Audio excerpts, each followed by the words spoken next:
I can already hear my production sighing there at the background. We have Anotand and LucifroN, though, and we're starting it off on Gorge, and I'm excited for Gorge, because I love a good Gorge. And what I love even more, Myriad, is another Byzantine snipe right now, live on stream. Byzantines is not going to see the light of day, apparently.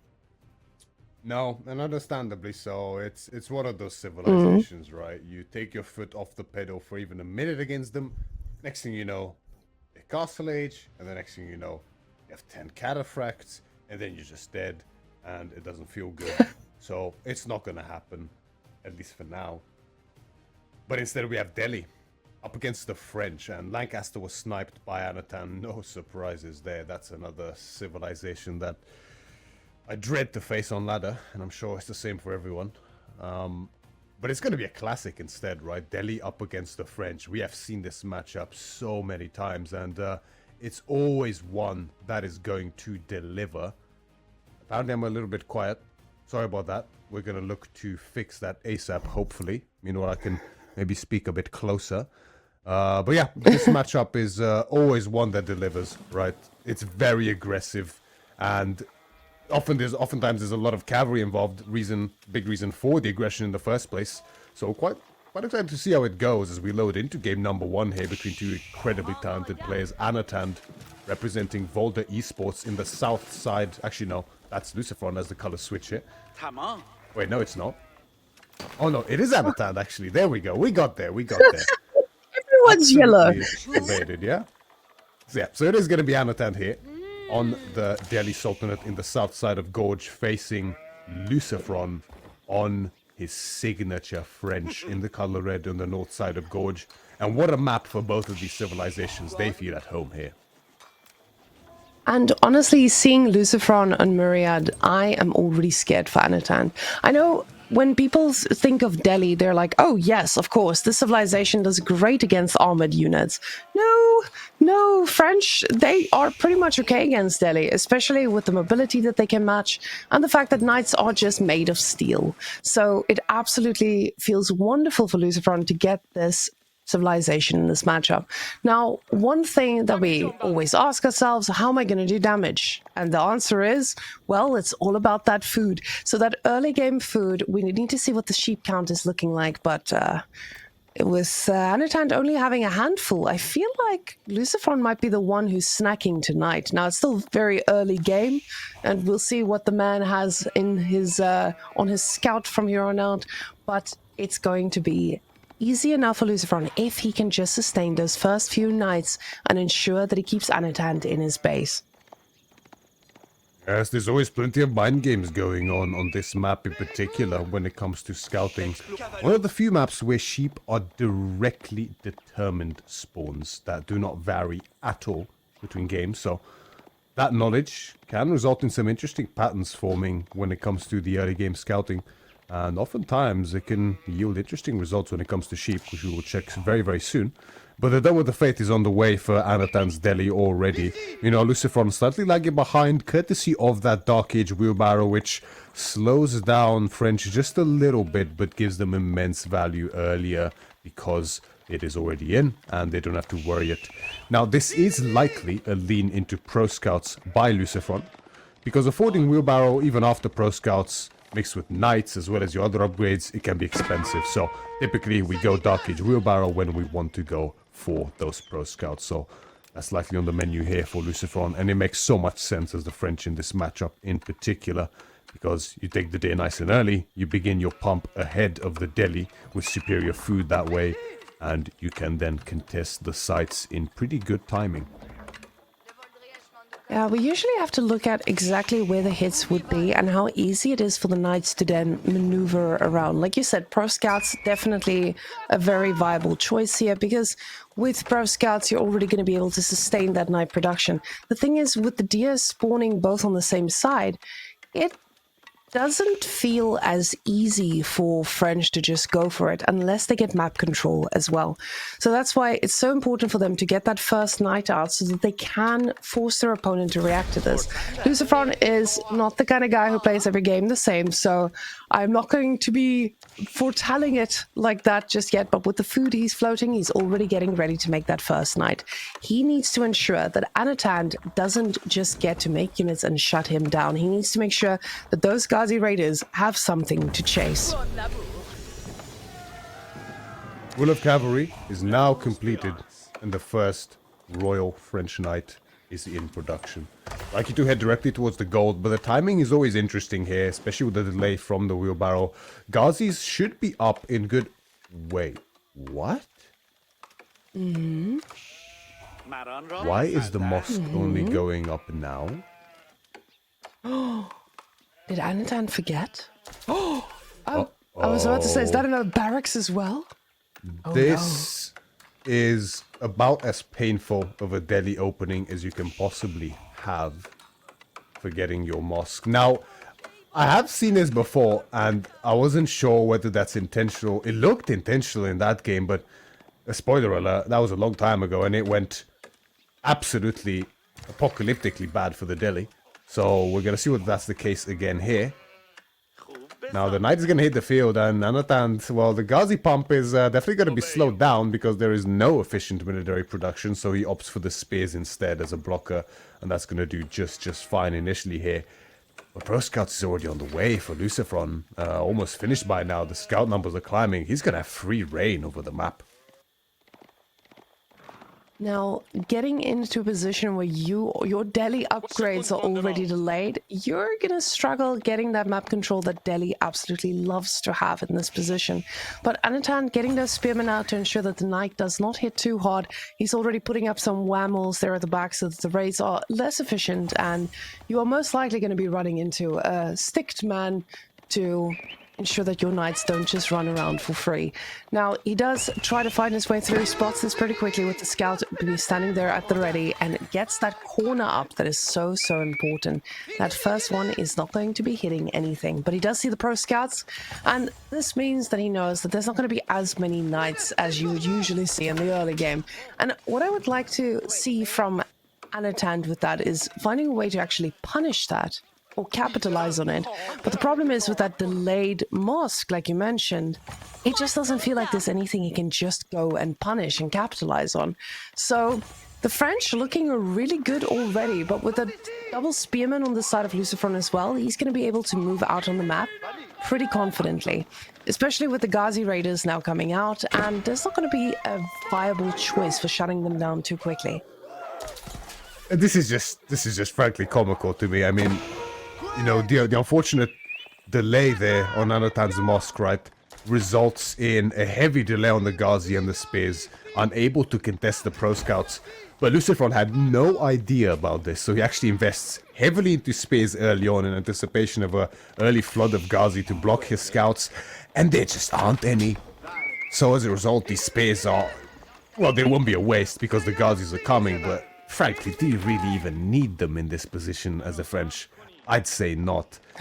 And yeah, it's just funny how that actually worked out to, in a way, kind of not be horrible for Anotand now. It's actually kind of even. Because Sanctity is going to finish soon, and Pro Scouts will also finish very soon here for Anotand. And he's going to be able to start gathering his own there. You can see the mass from LucifroN, because of that delay, is looking pretty nice. Vast majority of Anotand's military is in the form of scholars at this point, so LucifroN feeling confident enough to actually start crossing the mid-map quite early, at a timing when he normally isn't really able to. Now, usually with Delhi's timing, they just force your opponent to actually be in multiple places at the same time, and usually you don't have the units to do so. LucifroN, on the other hand, he's got the units. He can be in all three places if he needs to be to shut those down. So, Anotand, he's the one who needs to make something happen, but LucifroN he looks very safe about this. He's just making archers, making more knights, and moving as a group out. And usually this is where the Delhi fights do well at a certain point, but usually they don't need to fight against knights. So him trying to get that capping already, but the archers are in position. He does need to pull that back, but it does mean that we will be seeing a little bit more action here on the map with those scholars making their way out. But you can see he's being careful about this. He's got 9, but not all of the sacred sites are being attempted at the same time here. Because usually when you do split them apart like that, it's so easy to sacrifice a few of them already. But he keeps making them. And he's not constantly making units, though. He's floating quite a bit of food here. And that brings to me a pretty largely sized question mark, Myriad. Oh no, never mind. He was just transitioning to archers. I was about to say, is this man just gonna go for the castle? In the most un-Delhi-like manner I've seen in my life. It would be pretty wild, but I have seen it done before by a certain Chinese player. Some of you might know him as Louis MT. He did a naked castle age once against me, and I'd rather not speak too much about that game. But LucifroN is gonna look to block these sites here. As Anotand's scholar number is rising rapidly at this point. He's gonna have the sort of timing to move out soon. Anotand can't be very happy with this position for sure. But it's pretty likely that what we saw earlier was just an unfortunate mistake, right?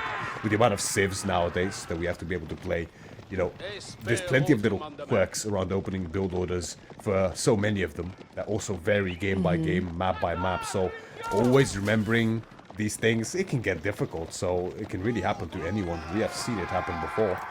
But soon enough, he will have that mass to move out, although LucifroN is already way ahead when it comes to that, so it's a tough position for Anotand. Undermesh did finish earlier, the Steeled Arrow also finished for LucifroN, and now the opposites will finish very soon, close back to back as well. Well, it looks like you're right, Marika. He's actually going for it. Look at the res. I can't believe it. I was just not unsure. I was just unsure. I thought this was a switch. I do not claim to be right in any capacity here. This is all confusing because we have not seen a Delhi player doing it this confidently unless they're playing against Myriad, apparently. Now, when I see this amount of units from Anotand, I don't feel like he has the position to confidently go for castle without being punished. Luckily for him, LucifroN has a similar idea in mind, going for castle himself now. And usually when you are doing something like this, French can very quickly overwhelm you. But with him not investing those resources into units and instead going into his age up, this gives Anotand a little bit of breathing room. But we've seen the Delhi timings. They take a hot moment, and we'll see if LucifroN tries to capitalize on that age-up timing himself. Because even with those knights, you can still do a significant amount of damage when you go and collapse onto any amount of units. The thing is, he doesn't need to chase those Ghazis, and he knows it. He's going straight back towards the base, and going to be looking for a stray village or two that he could be charging into. The age-up hits, and he sees it right in his face. Guild Hall coming up from LucifroN, a man who likes to play it safe and play for the late game if needed. As the Spears were in position to block any kind of dive there from LucifroN, and immediately the first war elephant is now being trained at the stable. Plenty of upgrades being queued up here for Delhi. Anotand, of course, taking full advantage of those free upgrades. And the relic should be following quite soon as well. None have been picked up yet. We have one Royal Knight watching Anotand's home relic on the western part of the map there in the corner. The rest are also heavily guarded here by LucifroN, who has essentially total, utter map control at this point in time. And that's a very good spot for French to be in for sure, especially against another map control reliant civ like the Delhi. Looks like a little raid in the north, but LucifroN, ever aware, has Spears already patrolling in position. He's going to look to make the play towards this relic, but there's a big army coming for him. Now, that army is not full as well, and this is something you have to consider. With a few of the Ghazis trying to find a little bit of damage, those knights are going to hit even harder. The frontline Ghazis is exactly what you need to try and make this even. But at the same time, I don't even think the Ghazis are going to make it even, as a few of them even fell to their death. A few of the spearmen trying to get a bit of connection here. Scout will be paying the price, and the elephant on the back line gonna try to make his way through. The scholars just want to heal this man up, but there's a lot of units in Myriad, and that elephant is surrounded. The knights, they do get onto the back line, and quickly some of these archers will get cleaned up. The elephant still half health, and the scholars paying the price one by one as the knights are just working their way through everything. The elephant being next, and when this elephant falls, the first in the group to advance, Mr. Anotand, is looking like he's in a little bit of danger here. Yes, the elephant got stuck between a pointy place and a sharp place there, as there was no retreat whatsoever for it, and with that elephant there, that really opens up the pathway here for LucifroN to push ever deeper, as the scholars are now on the threat, and the very foundations of Anotand's base here on the threat. There's not much torching power behind LucifroN's push, but it's enough to drive Anotand back, as a second war elephant now hits the field as well. Still no relics for the Delhi. Not often do you see this, but you can see at this level how what seems like really a minor mistake, what seems like it to maybe slightly less experienced players, is essentially disaster at this level. Just the lack of that mosque set Anotand behind for the rest of this game henceforth, and you can see the result of that. Now, the second war elephant, he was actually useless just because there's so many archers, and just a couple of spears, you can see the amount of damage they do is quite significant. LucifroN though, has to be a little careful, no need to overstep here, he's already ahead. Just has to consolidate his lead a bit further. The guild hall is already building, and it's only going to accelerate at the rate at which food is stockpiled, already at 300, soon to blow further yet again. Yeah, the Delhi in its current position, we're used to seeing a Delhi grabbing most of the relics, but LucifroN was everywhere, just like we expect him to be. He is someone who is a little bit known as a raiding god, and he's showing us he knows exactly how to be in 6 places at the same time. But this is the weakness we discussed a little bit earlier. That moment you run out of food, things get very, very hairy. And that's exactly... Oh, look at that night block, Myriad. Is he going to get it? He does it! Insanity by LucifroN.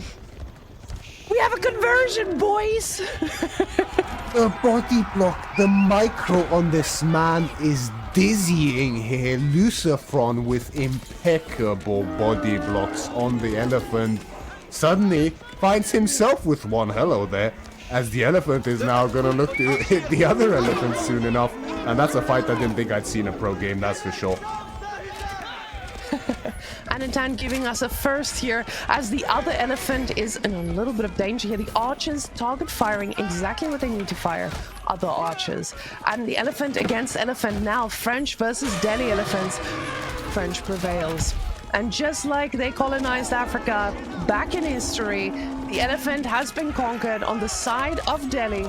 Unfortunately, these archers are plentiful and just taking down everything in their path. The knights is providing that extra layer of protection, and Anotand is begging for an answer from the skies on what he needs to do against this. And we see the newest unit here for the French in the form of the war elephant. Don't question how that happened. Anotand though, he's gonna look to make a defense here with the crossbows. This is the last of his food outside of that very exposed berry in the north there, which is still even now guarded by a knight, it looks like, with LucifroN ever vigilant of where Anotand might move out. The issue here, as you mentioned, the food is running very short for Anotand especially. For LucifroN as well, but a guild hall will not stop growing in food, and eventually he'll have enough either to fully reinvest up to 200 pop, or just go Imperial Age with the Red Palace for that matter. That's the classic play. But he could very well just look to kill Anotand here outright if he wants to. He has the archers, he just needs to make more if he wants. It looks like he is slowing down a little bit, I think he's cooking. I think Imp is coming. As I say that, Imp is going to... Oh. He's hitting, it's gonna hit like a truck, Myriad.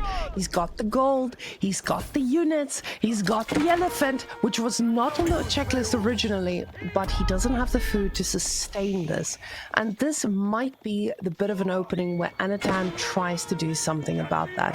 The problem is just Anotand, he's a little bit under siege. That mobility of the French, it's finally showing its head, and these knights are starting to absorb damage like it is nothing. Finding a few more villagers along the way, and even if they just smack them around a little bit, does get another victim. More villagers are just in shambles, and we see standard old LucifroN attacking on every corner of the map. Yes, this is where LucifroN is in his element. When he has free reign on the map to begin raiding everywhere with the knights and find damage again and again and again. 8 villages killed already here for LucifroN. Combine that with the French production speed bonus on villagers from town centers. He's looking quite firmly in the lead at this point in time. Sitting on quite a pretty bank for a while. It feels like he's a little bit split between reinvesting here and going for that imp age. He's been sitting at like over 2k res in the bank for a long time now. Now watching this food in the north, Anotand, you can see, is quite desperate for it, understandably so. Anotand still though has been doing a great job of keeping himself in this game despite the very unfortunate start that he had. But, you know, to what end really? Now, Anotand is trying to do a little bit of a counter-attack here as he spots a few villagers here on the gold. He does take down 3 poor victims, but that is going to be it. With these knights, he's going to be able to constantly force the units backwards, but we do see that military count starting to make a difference here, as LucifroN has not reinvested into army, and those numbers are plummeting. Anotand, on the other hand, he's still responsibly making units when he can, and picks up yet another bunch of villagers just desperately trying to get food for the armies.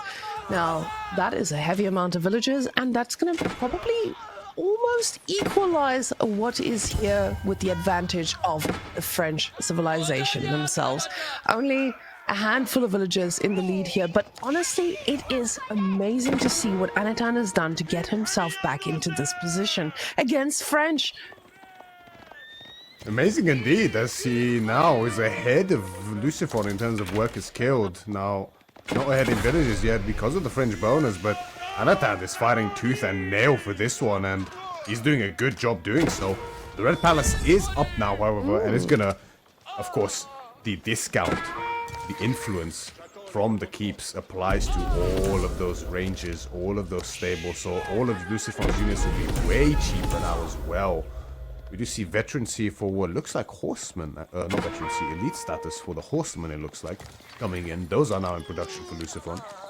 He's doing some more raiding of his own behind this. Anotand he's doing a good job of stabilizing, honestly. I mean, even now on 1000 food, he's not that far off Imperial age, and his army is looking pretty good now. LucifroN gave over a lot of map control for this Imperial age. Part of the reason might have been that indecisiveness for a while there as to whether to commit to go for the Imperial age. I feel like it's costing him now. Anotand looking like might be in a way better position than beforehand. So we have more of a game on our hands now. More raids going on even now. The archer raid strikes yet again, finds more damage. And honestly, I wouldn't have expected archers to be such a good raiding unit, but Anotand is showing us exactly what these guys are made of, and constantly pulling the army backwards, which is a significant chunk of the army that LucifroN has, even with those numbers being so little. Now, LucifroN does have a few villages out here on gold, and they are sitting ducks with that army moving out there. This is going to be constant pressure and constant shutdown, especially when you get to a point where your Red Palace is this far in your base. This is not how you want to play Gorge. On Gorge, you feel like that Red Palace can secure so much of the map, and usually including a little sacred site. But for him, he doesn't feel that way. He just cannot let his main base be under siege. Beautiful trading here as well, as we see those horsemen just doing work with these guys as well. The knights to back them up just a little bit, but this horseman switch from LucifroN, it's coming pretty early, and he needs it early, especially with the amount of crossbows that Anotand is pumping into that army. Now, Anotand he's being aggressive here, and I love this. He is everywhere, and now with the Imperial Age coming in too, he is going to try and catch up to all these upgrades and actually make it matter. Look at that horseman still raiding the food. Yeah, the horsemen a very good choice here by LucifroN against so many crossbows, so many guards as well. With the elite status, they will easily win those fights, and theoretically you can just keep rallying horsemen across the map and just raid Anotand to death before he could have gotten that Imperial Age, but the food wasn't really there. Damage has been taken, so Anotand gets his in with the Hussar Academy, so plenty of food income here for Anotand from the Hussar Academy. It will give food per minute depending on the amount of technologies you have already researched. So definitely the economic choice over the Palace of the Sultan. LucifroN about to add his third town center in this game so far, alongside a university up on that large gold vein in the north. Of course, town centers now also have the arbalest emplacement because of the Red Palace, so they will do significant damage to any nearby units. So this has many keeps essentially in this position, whilst giving villagers, much needed villagers for LucifroN as well. Scout raid from Anotand. And he gets the cancel on quite a few farms with that, so pretty successful scout raid, I'd say. It does look like this fight is going to be critical as the horsemen are going directly for the crossbows. The thing is, the crossbows can be remade. The archers going for the villagers instead here though. And with Anotand only being on 1 TC, this does quite a bit of damage. Yes, we do have our keeps, and keeps are going to be great at eventually producing vills, but not in a position where you want to face it off against French 3 TC. So the French 3 TC, it's not just 3 TCs, because I saw people asking about this in chat. Why would you go for multiple TCs at this point? Well, those French TCs, they're like mini keeps, I believe. When you get into a position where you have your Red Palace already, those TCs fire back. So it's not just getting PCs and getting that village elite, you also get into a position where you secure parts of the map as well. The problem is just LucifroN is a little bit of a hungry boy right now, and he's going to need to make sure that those farms that he's made are safe, because they are just behind one little TC, and one little TC, even though I said they don't shoot rockets, so it's definitely not going to be easy to keep those protected. And only with 13 horsemen, those guys are busy raiding. They have no time for shutting down attacks themselves. Speaking of raiding, LucifroN is not stopping as the elite horsemen just keep streaming out. Anotand is going to look to try to find his own damage. We saw him hit that northern gold, but the PC is there with the arbalest emplacement from the Red Palace to do plenty of damage. Palisade Ball will get burned. These are most of LucifroN's farm fields now exposed to these Ghazis, and the TC, although is there on the front, these back farms are not covered. So these villages will start falling here, but the LucifroNs are in losing position. I'm pretty shocked to see that French War Elephant still alive to this point. It's kind of impressive. I feel like LucifroN might be keeping it alive just for our sake. Horseman raid still going unchecked here. It's just the keep that's controlling all the action at this point and providing all the defense that Anotand can muster. 27 scholars for Anotand. Those upgrades are coming very quickly. LucifroN's own royal bloodlines is about to finish. You know, Anotand's biology is not far off at all, and quite curious to see if this bloodlines will apply to this war elephant, which, there he is. Let's have a look. And there it is. The bloodlines over 1,000 health on this war elephant. He's a raid boss right now. And he is looking for some horses to snack on, while at the same time the horsemen are just constantly raiding. That gold is getting a little thin, but Anotand definitely still has some backups to go for after this. Oh, and we do see that the villagers have been spotted, but the keep is right there and the elephant is ready to support him as well. Now, this feels pretty good for LucifroN because he's got the TCs. Even if he loses a bunch of villagers, he's not in a position where he's actually in danger then.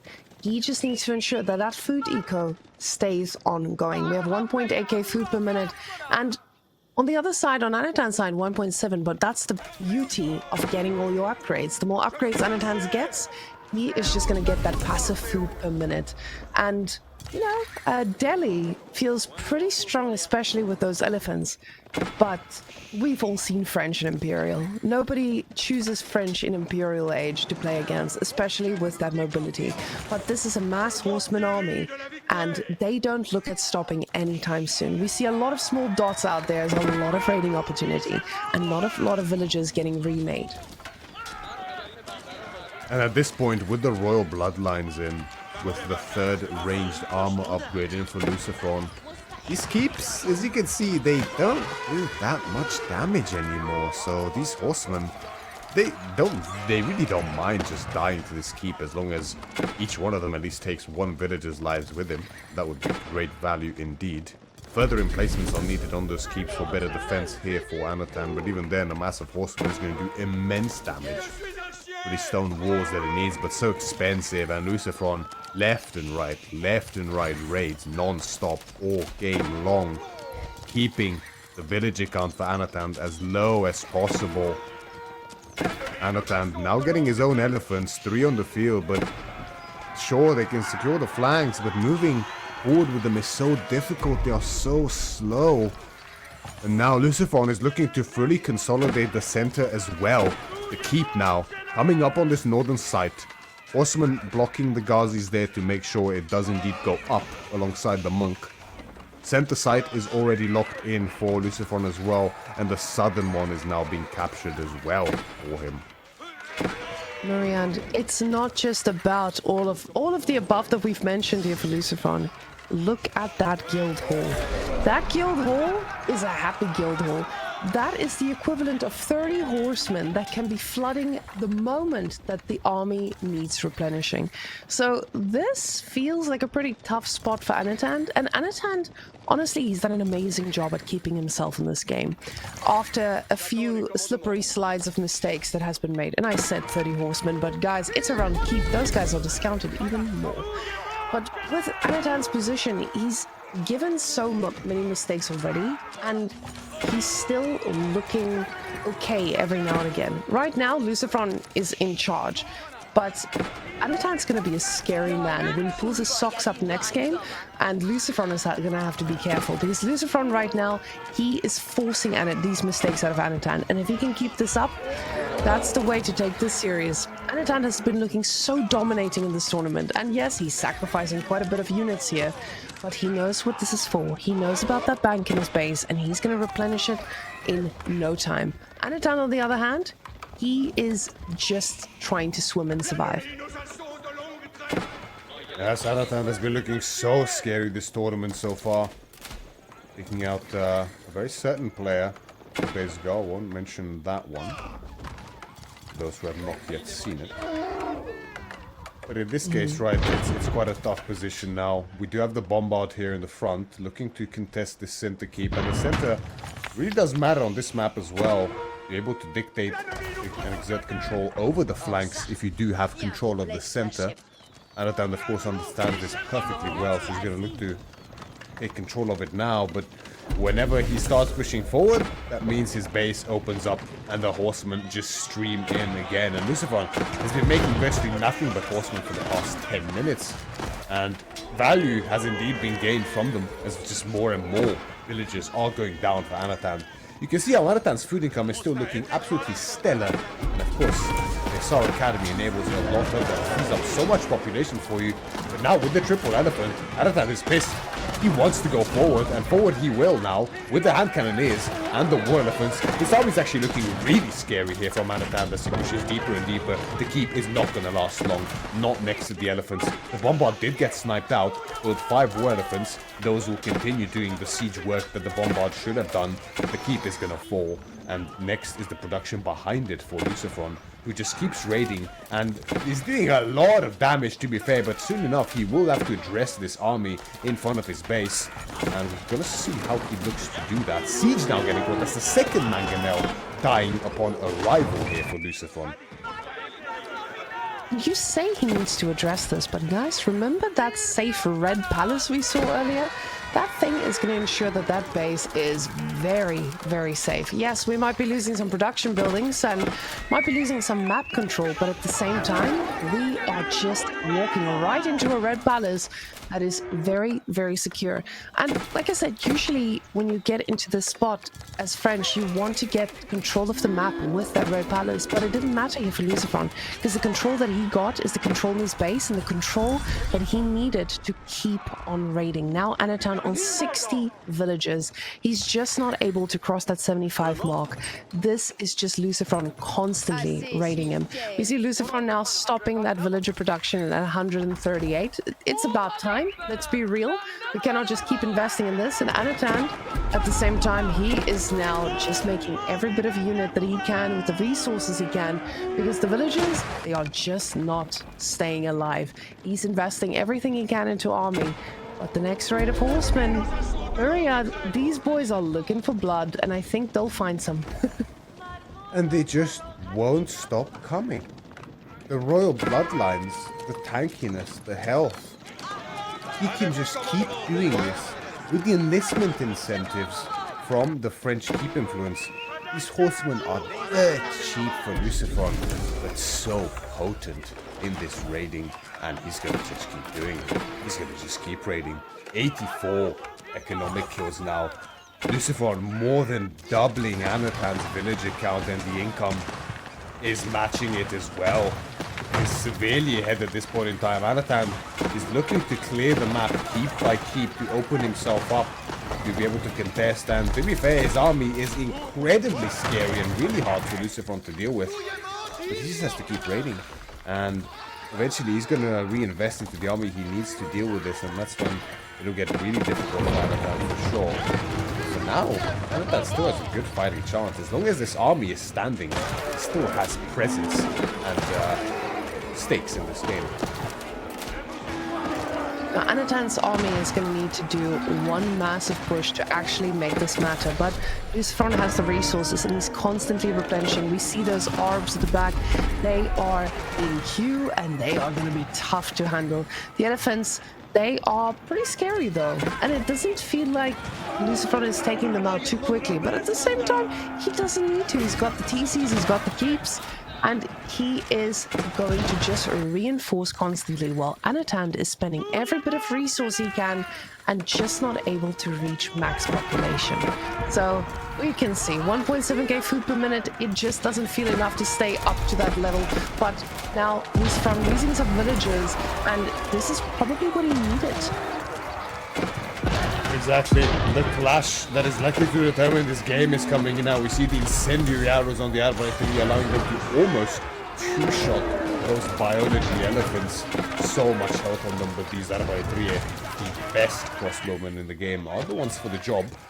Now Anotand's army is still making progress in the center, and he's striking back with fruitful raids of his own, dwindling LucifroN's villager lead, who does in fact have 3 TCs, right, as we mentioned earlier, so that's not going to be too big of a problem, especially because now he needs the military population instead of the economic population to deal with this push.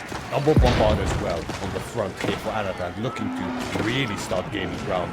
All the scholars at this point have been pulled. You see how he has every single upgrade he needs, but that is so bowstrings at this point is the last upgrade I think that he can possibly want. Horseman flank looking to wrap around on top of the bombards, but doesn't find them, and Anotand, it's actually a bit concerning here for LucifroN because so many of his farms are exposed and he doesn't yet have the quality to deal with this, and he's not microing. What's he doing? Stepping back, now the cutting has started again. The mangonels are about to be exposed, the bombards have refocused them. There's so many horsemen coming around the sides though, and the elephants are out of position. There's some spears here to stem the tide, but is it enough? The first bombard is definitely going down. The other two are low on HP as well. Second wave of horsemen is going to look to start marching in. The front war elephants are now being cleared. The bombards are still finding great damage. LucifroN with the pathing working against him, and the bombards are still alive as the farmlands are still in tatters here from LucifroN. His food isn't there. He can't keep up the production. His scholar army with the hand cannoneers, the archers, is he doing it? It seems like he is. These raids were paying off for a while, but it just wasn't enough, as LucifroN, apparently passive food per minute was worth more than having your whole farm transition set up, and Anotand was able to push this through. Anotand, I don't know if he has played with this landmark enough to know the limits, but apparently there were no limits. It was just constant reinforcement and amazing control there by ensuring that his bombards stayed alive and did this slow push. LucifroN feeling very confident with these raids, sacrificing units, thinking he had unlimited amounts. And honestly, I thought he had unlimited amounts. But Anotand, he deserves this name. He's a Chad among men. Through sheer determination and brute force, Anotand climbs back in this game number 1 against what seemed like all odds. LucifroN getting too greedy with his lead there, with the villagers and the raids. He thought he was in cruise mode. And this happens, right? We've seen this happen before many times. I've been a victim of it myself, where you're so ahead in the game, you're free roam to raid, especially with French, I find this happens. You just have complete control, and you just get carried away with it a little bit. Because you've been killing villagers from the opponent constantly. Sure, that's great, but they kept pumping army. Eventually to a point where the army just seems a bit too big to overcome. And then your farms are a bit exposed. You can't get the numbers together to push back, and disaster. Very unfortunate game for LucifroN, and Anotand. What a Chad. Brings it back. Now, I honestly think with LucifroN losing this game to Anotand, and Anotand just knowing exactly where to exploit, he was phenomenal. LucifroN is taking Anotand, dragging him all the way from Belarus into the beautiful waters of, what is it, Catalonia. He says, come to my homeland, let's play this one on Holy Island, and we'll see who's going to be doing the talking. The thing is, I've seen Anotand on Holy Island, and even though it's not a map that he would first pick, it's definitely a map that I would be scared of him on. Now, LucifroN, he's been a king on water. I think this is something we always joke about with Vortex and LucifroN, with them being from ocean area. They're definitely no strangers to playing on water, and they are phenomenal at it. But Anotand, he's made some pretty crazy plays.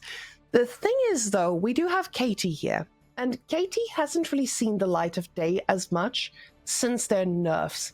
And a lot of players have been saying that Katie is dead on arrival, but now twice today, we've seen Katie being a priority pick here on a water map, and previous one, hybrid-ish. So, does this mean Katie is still alive? In the right circumstances, it definitely can be. And, I mean, what was the alternative? Tuglak? They're quickly becoming very scary on these maps, and somewhat unpredictable and difficult to deal with, so Anotand wants none of it. Meanwhile, Jushi, historically incredibly potent on this map, just like Kawasan. And LucifroN wants none of that either. He's got to take it away. One of probably Anotand's favorite civilization, if I'm not mistaken, so he wants none of it. But, as you mentioned, KT, on some maps, it can still be very potent. Now, the tempo we saw previously in the last patch from KT, the sheer economic prowess is no longer really there. It's not terrible, but it's no longer really there. Instead, what they have now is virtually uncontestable water in the form of those docks. Not only with the sprinkled ship emplacement, with the sprinkled emplacement on the docks, excuse me, if they so wish, expensive but very worth it, but also the additional health, essentially boot camp upgrade from Abbasid for ships. Makes it so hard to push them on water, especially on this kind of a map where you, in the first place, you have to go a very long distance to get to that water in the first place. So, very excited to see what LucifroN does with them. HRE, an old staple of Holy Island, looking to make a resurgence here after falling out of favor recently somewhat. But can Anotand work magic with them to get himself even further ahead in this series? Or LucifroN put a stop to it with KT? Now, we'll go into the game and we'll talk a little bit about why these civilizations do what they do. Because I know for a lot of people, they come to these streams and they're like, oh, I don't know why they're saying this is a good civilization. So we'll take a second to explain and see where these guys are going. Anotand on HRE. We say HRE is pretty decent on water because they do have a boosted economy. With the prelates, they are able to inspire that woodworking that they need to get going pretty quickly, and that means that they have a little bit of extra resources to stay up to date against civilizations that also have those boosts, such as Zushi, China, etc.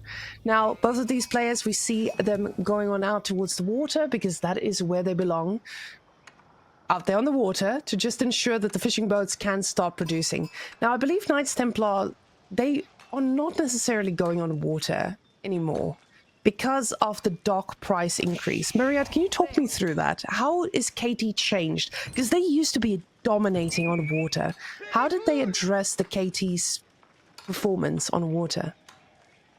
KT's wood income has been shaved a little bit, now lowered by a couple percentage points, meaning their income is not as good as it was before. And their docks are also the most expensive docks in the game currently at 250 a head. Now, what do they get for that extra money? Well, they get a way tankier dock, so very hard for spears or ships for that matter to take it out. But they also get access to a springboard emplacement as opposed to an arrow state emplacement on the dock. Again, that is pricier but way more potent. Most notably, however, they get an aura around the dock which will give additional health to surrounding ships. That's true for both fishing ships as well as military ships, making them a force to be reckoned with in water fights if they get pushed, and makes it very hard to push them in the first place on water. So I think the optimal way to go about with KT today is to just play really economic focused on water, get enough ships to defend, maybe even your springboard emplacements, and I just don't really see you ever dying on this kind of a map especially. This is probably the map for this, so Anotand might look for a heavier land priority to compensate for that if he recognizes this reality of the way KT is now. Or, potentially, he might look to overinvest on water this time and look to press LucifroN to the limit. But LucifroN, when it comes to water, we know he's no slouch. But Anotand as well, a very scary water player and feels very at home here. Now, with LucifroN already aging up, this now begs the question, like, what is the next move? Does he just secure the water with the amount of wood we see here? The answer is definite yes. You want to make sure that with that emplacement you get with the ships. And I'm talking, but I'm just watching him put this dock closer and closer and closer to the other side. So with LucifroN putting the dock here, the amount of pressure those ships are going to do and the reinforcements are going to be nice and close.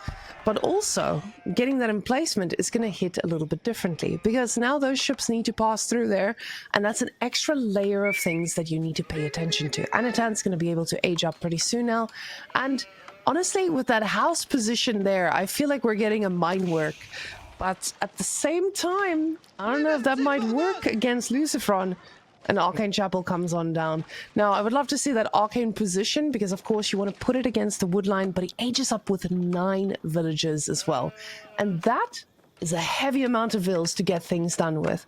So that's going to ensure that he has that whole wood line inspired, but he also needs to find a way to deal with what LucifroN is about to offer on water. And by doing so, the answer to that is just ensuring that he has the double dock up there and he has the wood to produce things very, very quickly.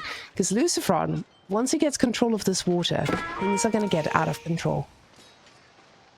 It's true, and this opening from LucifroN, this looks very deliberate and potentially practiced because, I mean, you know, he went fishless, right? He went completely directly for the feudal age and is looking to apply pressure very early here on water already. Anotand's fishing is just idle. The little of it that he did have in the first place.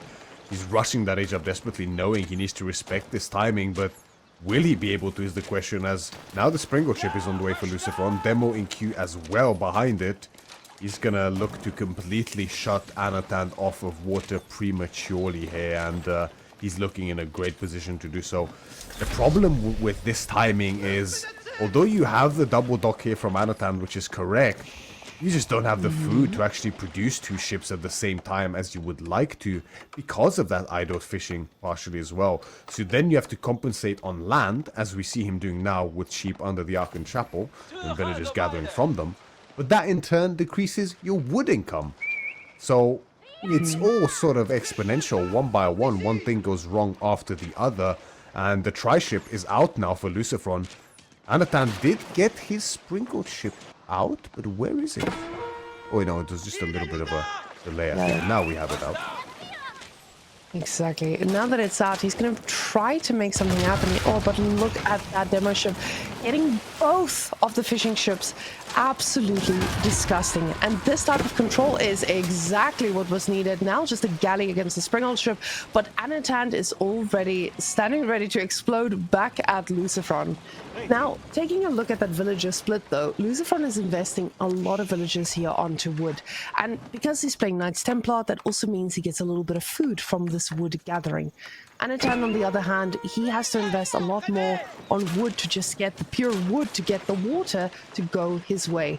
Now, LucifroN still investing onto the water. He's ensuring he wants to take this down. I don't know if he's got a second dock already, but with this, he's just going to be able to produce one ship at a time, and the trifecta is going to be enough, apparently. He's got another Springald ship out, but that man is about to go down as quickly as it came up with the demo ship standing at the ready. And he got distracted. LucifroN.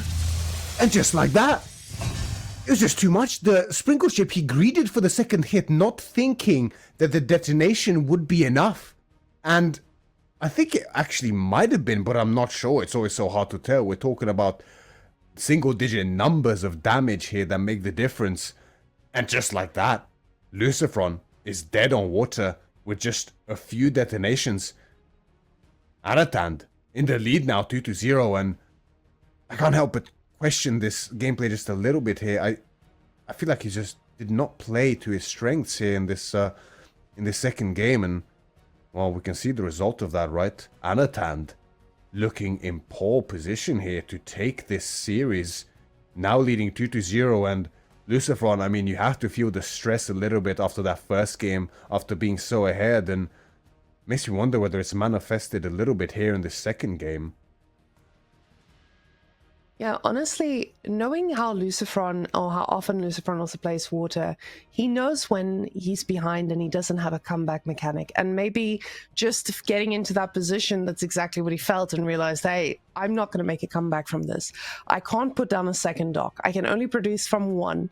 And from there on out, things are just getting worse and worse. So he called it the moment he felt it. And this is, I think, the feeling when we're playing Knights Templar right now. We don't really know what the limitations are because there are now so many civilizations and you need to calculate every single outcome. Anotand, though, he knew what he was doing. He was confident. His fishing eco was idle, but he was able to get control of this back. Now, was this due to him outplaying or because of LucifroN's misclicking on the demo ship? I think it's, of course, a little bit of both. LucifroN losing that focus there for a few seconds and that allowing Anotand to just seize that moment and gain control. LucifroN knew that was it for him. So he doesn't waste time. I appreciate that about him. And just because of that, guys, it looks like Beastie will not be playing the 1 a.m. series. Even if these 3 games go for 3 hours, I was about to say we're about to see the most disgusting reverse sweep jinxed it in EGC history, all because of you, Woman. Yeah, but it's not about the reverse sweep. I calculated 1 hour per game. We will still start that series before 1 a.m. And I say it again, and just like that, we've cursed everyone. Guys, stop calling me out. I'm sorry. It happened. It is what it is. Oh, this is going to be the longest series. LucifroN has to win 3 games in a row. Wow.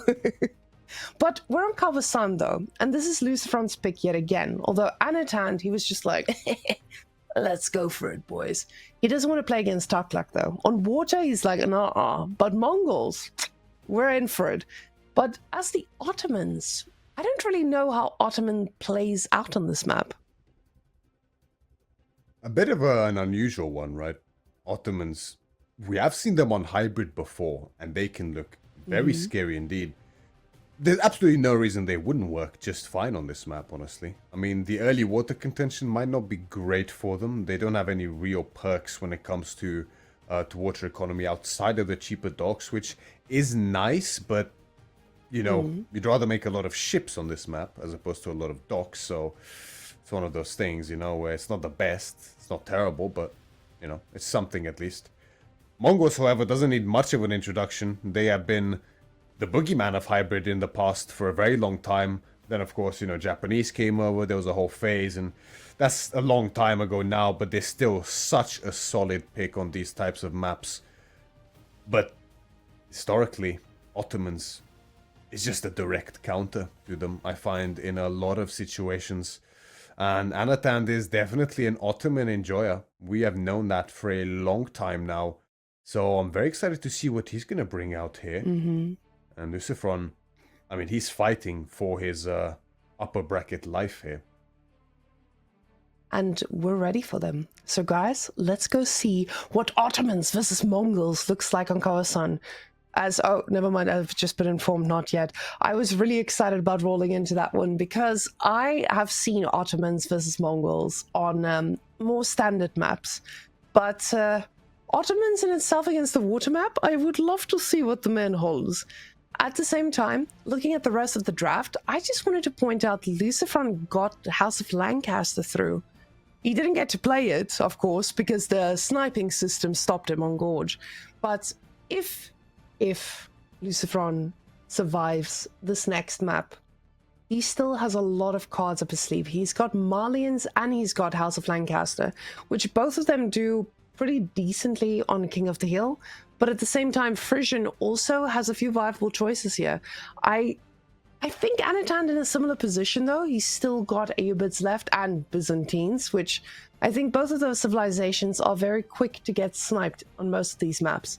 So Anotand probably wants to take this one. I like the fact that he picked Zushi here as well to ensure that it does get sniped. So the civ he actually wanted to play, I would hope, in this case, was Ottomans.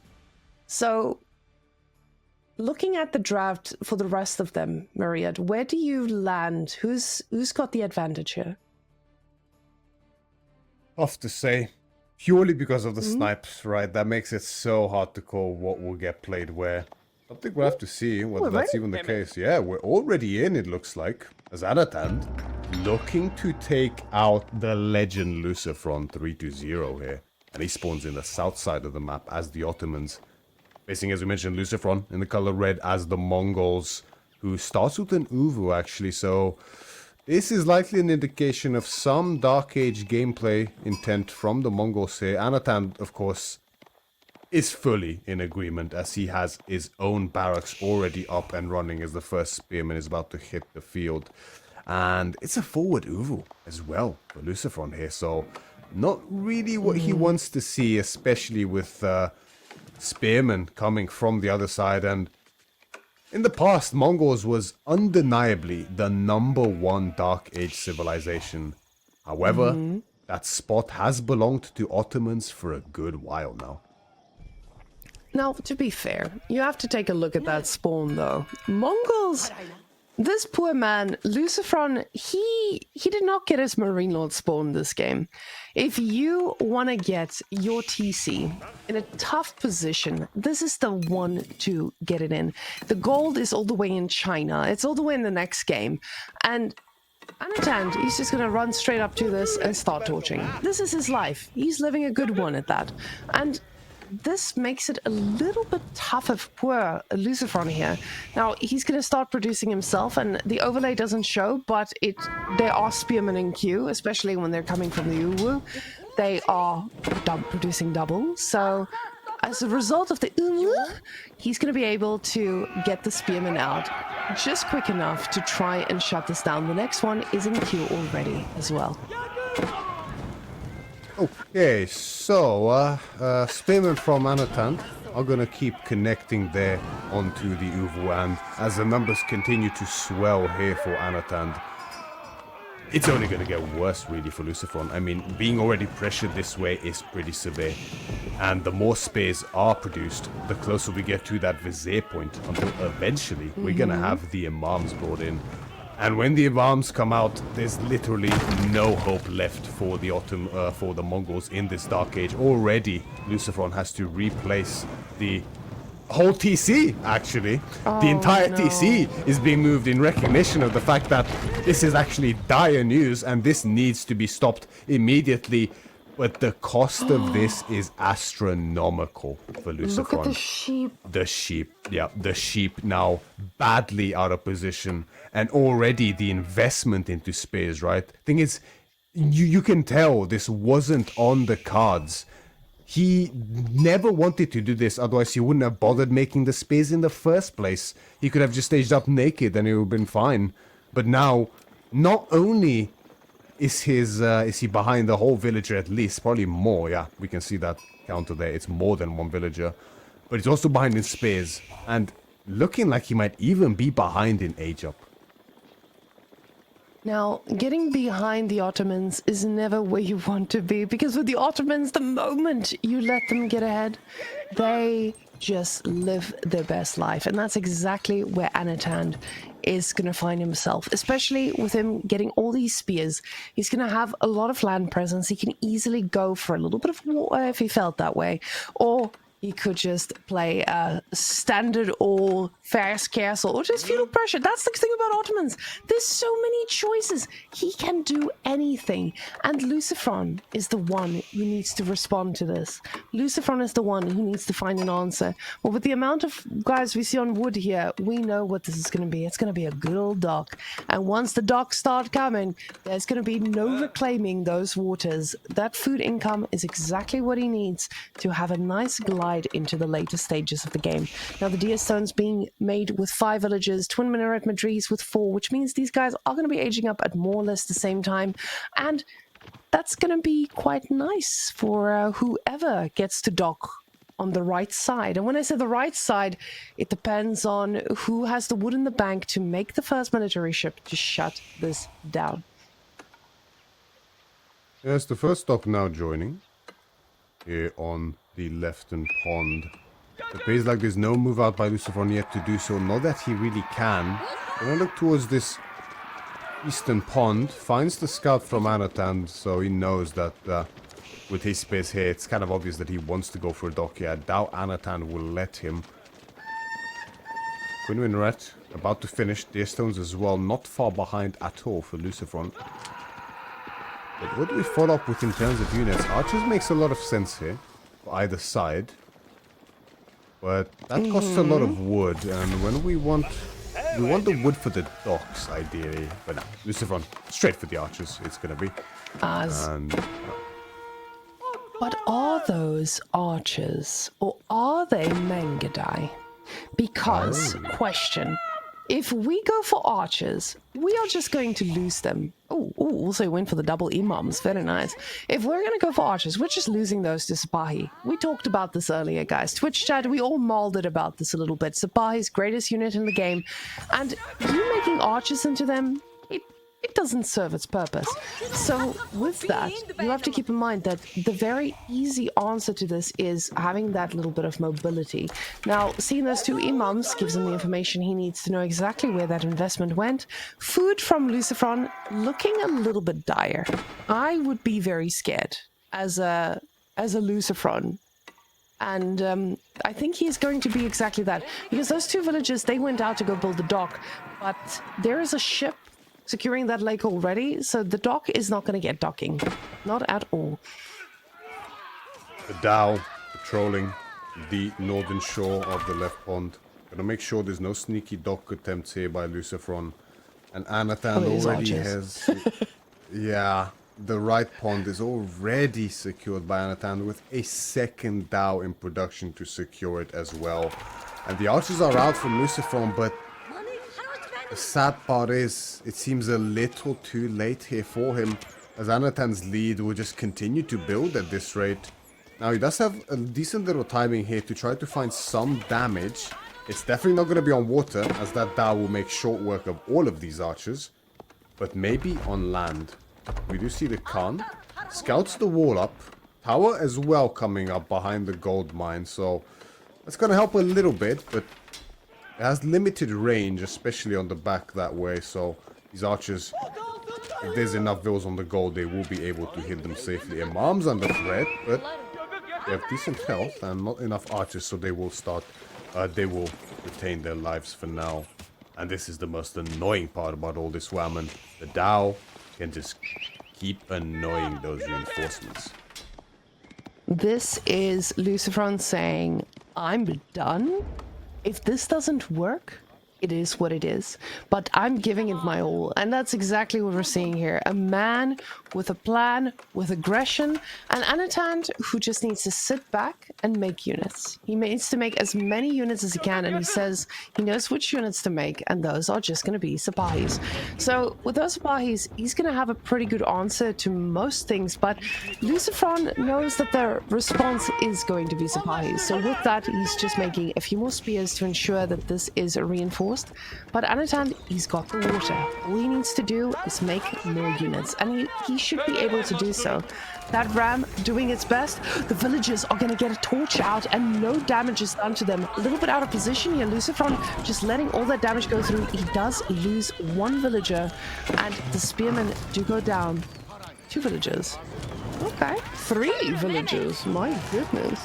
Is he alive? He's finding quite a lot of damage here, right? I think the response from Anotand, he didn't quite show respect to this, and admittedly, this is a tough thing to expect, but LucifroN actually has no other choice but what he's doing right now, which is just a brutal all-in. And Anotand's actually in a lot of trouble. There's no more wood. There's no more gold. Food is also limited. He can't invest into further fishing ships. He opted for the Sipahi, but there's a decent number of spears. Archers would have been the way cheaper alternative here, but he didn't quite realize, I think, the sheer intent of this committal here.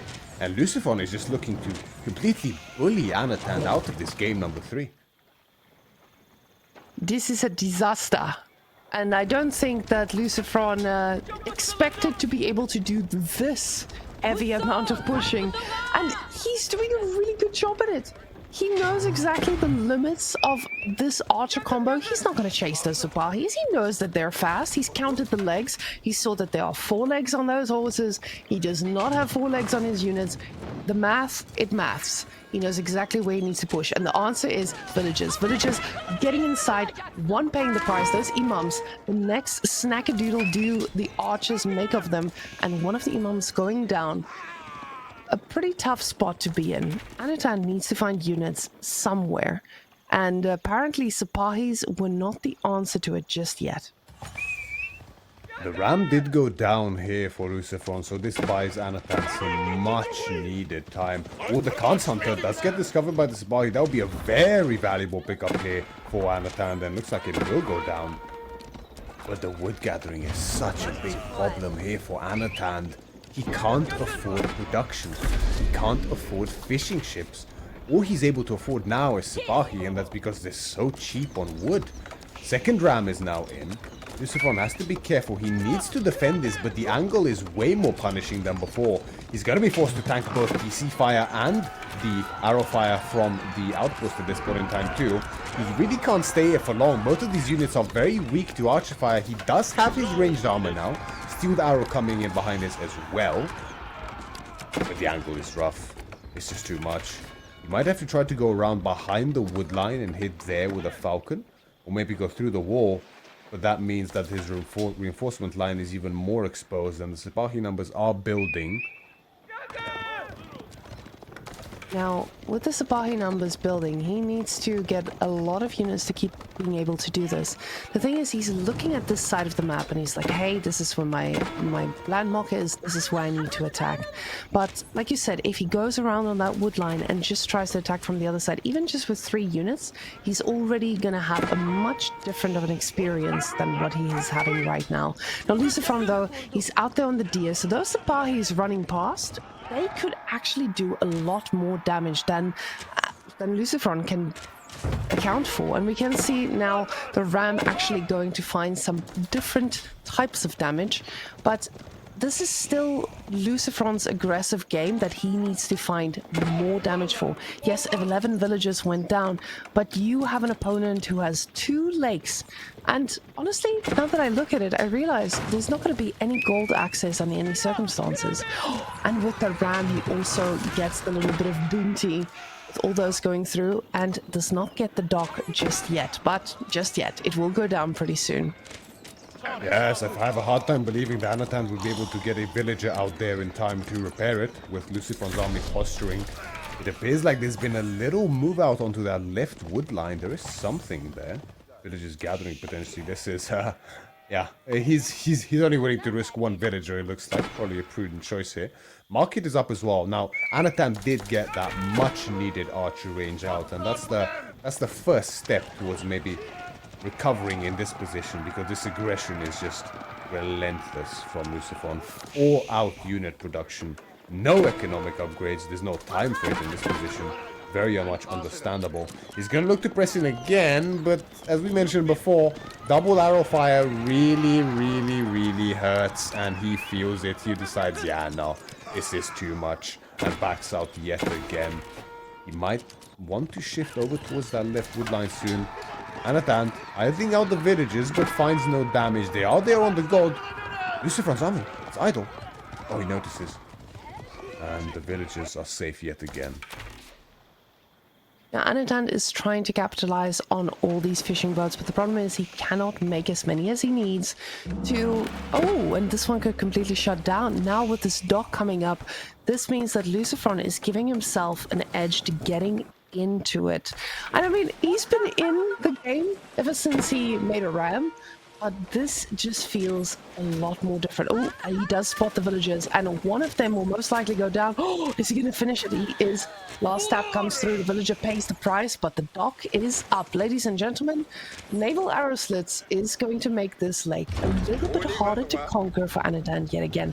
LucifroN now going for that second dock. He doesn't want to be fighting against an arrow ship. Oh, but the arrow ship has forgotten what its purpose is, and let's get a little bit of idle time here. Very smart play here from LucifroN, understanding that the only real respite for Anotand in this game is in the form of that food income from the docks. Now, he did take out the dock on the right pond. Great value gain there. This is Sabahi. Will make that investment even more bittersweet here for LucifroN. The demo, though, connects, does great damage. Once Sabahi goes down, the rest of them are left badly bruised as a result. It is no more imams left alive for Anotand, so healing is out of the question anymore in this game for him, at least in the feudal age. Ram is going to start to work down these docks. Yeah, there's a few docks. I was about to say he's just remaking as many as he can, because this is just food income, and this is what he needs right now. He doesn't have gold, and he's been trying his best at getting a little bit of that, but now with those Abahis, he's going to the top, and he's going to try to find some damage, because he realizes, I lost a lot, and I need to find a way to make this back. So with LucifroN backing off, it feels like he's being given a little bit of breathing room, and you don't want to give Ottomans this breathing room. So this type of breathing room that he's now been given is going to be a lot harder to handle. The villagers a little bit under siege here, but only 1 going down in this whole raid. So yeah, 1 total in the end. And at this point, LucifroN is actually setting up pastures. 5 already out at this point. I mean, there's not much of a choice. There's not a lot of food on this map outside of the ponds and the berries in the center. And that's, well, against a roaming band of Sipahis. That's a big, tough question to go for. Speaking of, though, they run headfirst into spears. Anotand notices quite quickly and manages to pull away most of them, but a good bunch of them did fall.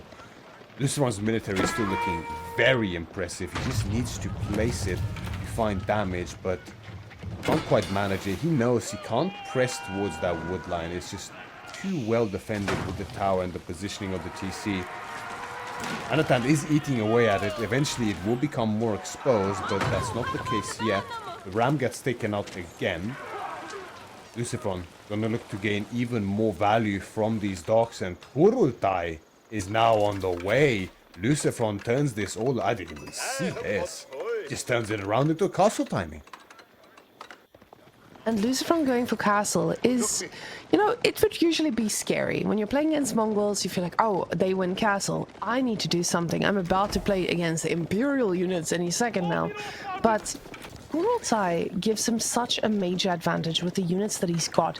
They've got the healing, he's got a lot of units, so every single one that absorbs a little bit of damage is just gonna have a great time healing up to full. Anotand now getting that notification that LucifroN has clicked the age up. He doesn't know what this is just yet, doesn't spot the Kurultai, so he'll have to know this in a moment. The problem is LucifroN does have a little bit of an open spot here and there when it comes to 18 Sipahi raining down on your villagers, so he does need to be careful here. The wood line a little bit exposed here. A few of the villagers will go down as he gets a bit of a surround. Spy is doing some great work, but as most of the villagers still staying alive. And honestly, very fast reaction here by LucifroN. Perfectly timed. Anotand, though, he's slowly making his way to gold. We only see 2 villagers on gold, so staying in feudal for a little bit longer. Yeah, there's not much of a choice for Anotand in terms of that regard. He's only now trying to re-secure the gold. And what a horrible timing to try to do so, as LucifroN is just about to come in. One villager dies instantly.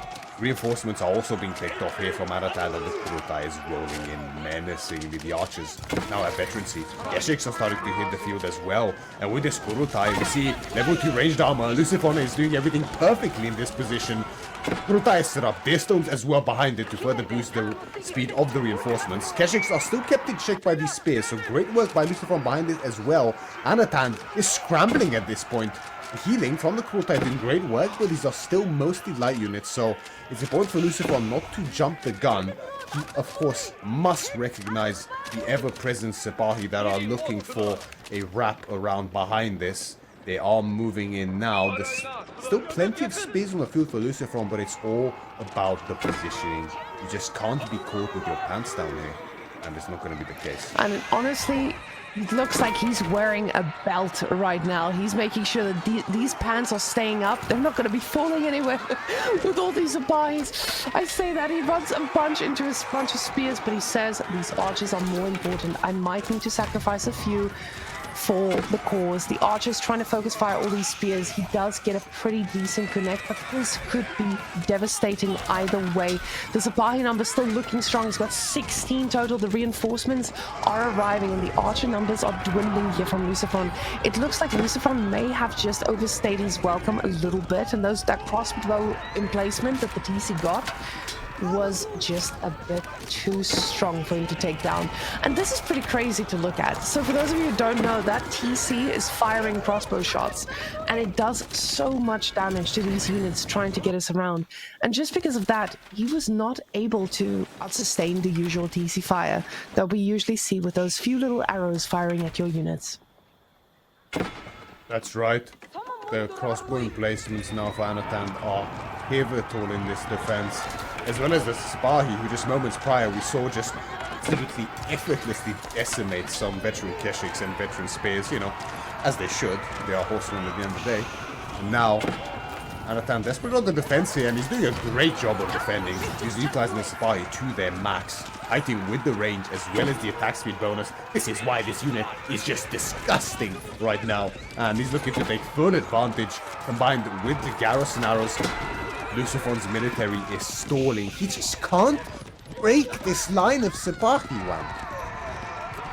I am honestly shocked at how many times it felt like this was GG one way or the other, but Anotand just showing us exactly how good Sipahis can be if you just use them constantly. Now, Mongols, he's putting everybody can into the Keshiks. These armored units are the last bit of hope he has. Anotand, with this water, he's still staying alive, and LucifroN is tapping out the last bit of food he's got in the deer pack over there. And after that, there's not going to be another bunch of Sipahis coming out. So him still getting that +1 attack as well now, just trying to get every bit he can into it. But he's got 2 landmarks in his opponent's base and nothing to show for it, except 22 villager kills, of course, right? But that is not enough, as we know. Not against Ottomans. Trying to think what exactly LucifroN needs to break this position, but he's making the exact units he needs, but still isn't quite able to. Anotand is still in very dire straits here, however, while the Kurutai is still firmly in front of his base. It has lost a lot of health, mind you, but still there to stand and ever present, giving that bonus damage, that healing. Much needed healing again. The Sapahi look to cut off reinforcements, maybe angling for a raid. There's a good bunch of Keshiks now in position though. Archer number is still a little low from LucifroN, but he does have +2 now. The numbers heavily favor Anotand here, but the quality is also in turn heavily favored for LucifroN. As long as the spears die, the Keshiks here with the Kurutai should be enough to clean up. Yeah, the Keshik numbers are looking really healthy now. The Sapahi are falling like flies. Finally, this unit. Here, Anotand doing a fantastic job on the defense all this time, but it's just not quite enough. The timing from LucifroN is too strong. The pastures as well, with the food income secured, is great for LucifroN. And with the Mongol Keshiks now and the Kurutai, he's able to break Anotand and strike back when he needed it most. And those crossbow fires are doing work, but it just doesn't look like they're doing enough. I thought that Anotand had this. I think he also felt that. But all of a sudden, the numbers just overwhelmed. Apparently, Castle Age units are pretty good. And you just need a lot more spears to try and handle that. He's got a lot of idle villagers in that TC trying to fight at them. But the +2 ranged attack is doing everything. And again, the amount of GGs I felt like I called in my head this game is absolutely wild. Because 2 minutes ago, this was Anotand's game, and all of a sudden, LucifroN knew exactly the limitations of his units, and he's taking the fight now under the TC again. And honestly, this was the last time. This was the problem that he had earlier. He took the fight under the TC, took way too much damage, and just now he took an amazing fight just outside the range of a TC. But now he does it yet again, hoping for a different outcome, and we'll see if those crossbow shots are going to be enough to take this down. But now there's a difference. There's a bunch of archers finding another set of villagers. Now 31 dead villagers, and is this going to be enough to shut Anotand down? He doesn't have much more in the tank, fuel on empty, and the Keshiks, they are keeping those villagers inside the TC and idle for so long. This is the power of the garrison placements and just tremendous mechanics here on the defense from Anotand. He's still fighting tooth and nail for this. I think he's heavily on the back foot and he must know it by now. There's very little left for him in this game, but if he can make LucifroN sweat and work his butt off for just one victory, he's gonna do it. And he is here to do it for sure. And Anotand, this feels like a different Anotand we're watching. Anotand, he's always been a good player, right? He's always been a great player. But this is the type of presence we've expected from him. And getting out of his group as well, he was absolutely dominating.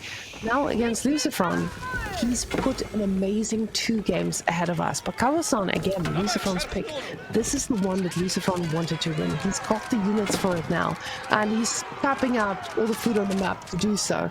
So he just needs to be careful not to lose to a town center, because honestly, he's still just taking a lot of trades under that TC, and it just doesn't feel like that's what he needs to do for this.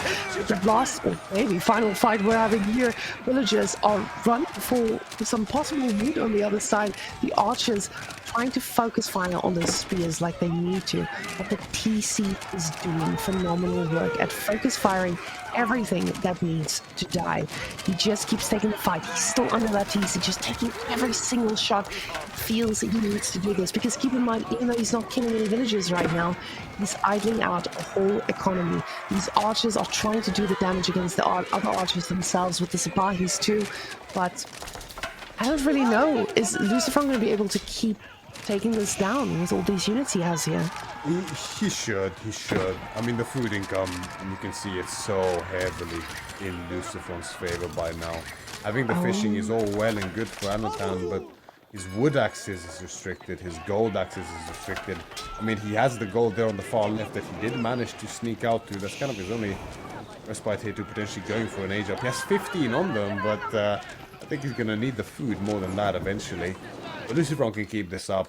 Spicy hasn't added in rams, but he just wants to make sure that he keeps mounting the pressure, not wanting to give Anotand any room to breathe here. And The prudent choice for sure. Just need a couple rams now probably to finish off this game, but there's no real rush here for LucifroN. He knows he's just tremendously ahead, even with the fishing that Anotand has. Now, with these guys just fighting off for that final spot in the winner bracket on their side. Oh, actually, this is the first spot on their side. So these guys really want to stay here. And Anotand, looking so good, he wants to stay here because he's got a new reputation to uphold against LucifroN, especially an old school veteran who knows how to torch down buildings when it matters. He's doing exactly that. Anotand is just not finding the opening to age up. He's got 15 on gold, 34 on wood. Oh, food, I mean. He is just producing every single unit he can. But the number of Keshiks we're seeing from LucifroN here is absolutely disgusting. The problem with those are, they are now going to start TC diving. And even a crossbow and blaze TC is going to have a hard time taking down these numbers, especially with the Spahis now moving out. We can see the spearmen going inside instead of taking the fight out here. The villagers a little bit far away, and now those Keshiks are just going to be able to find some other victims. They will also fight those good villagers right after. And Anotand realizes this is not going to be the game for me. We'll go into the next one. Now I get to choose the map. LucifroN delivering an absolute clinic here in game number 3 as to how exactly to punish the water greed from another player.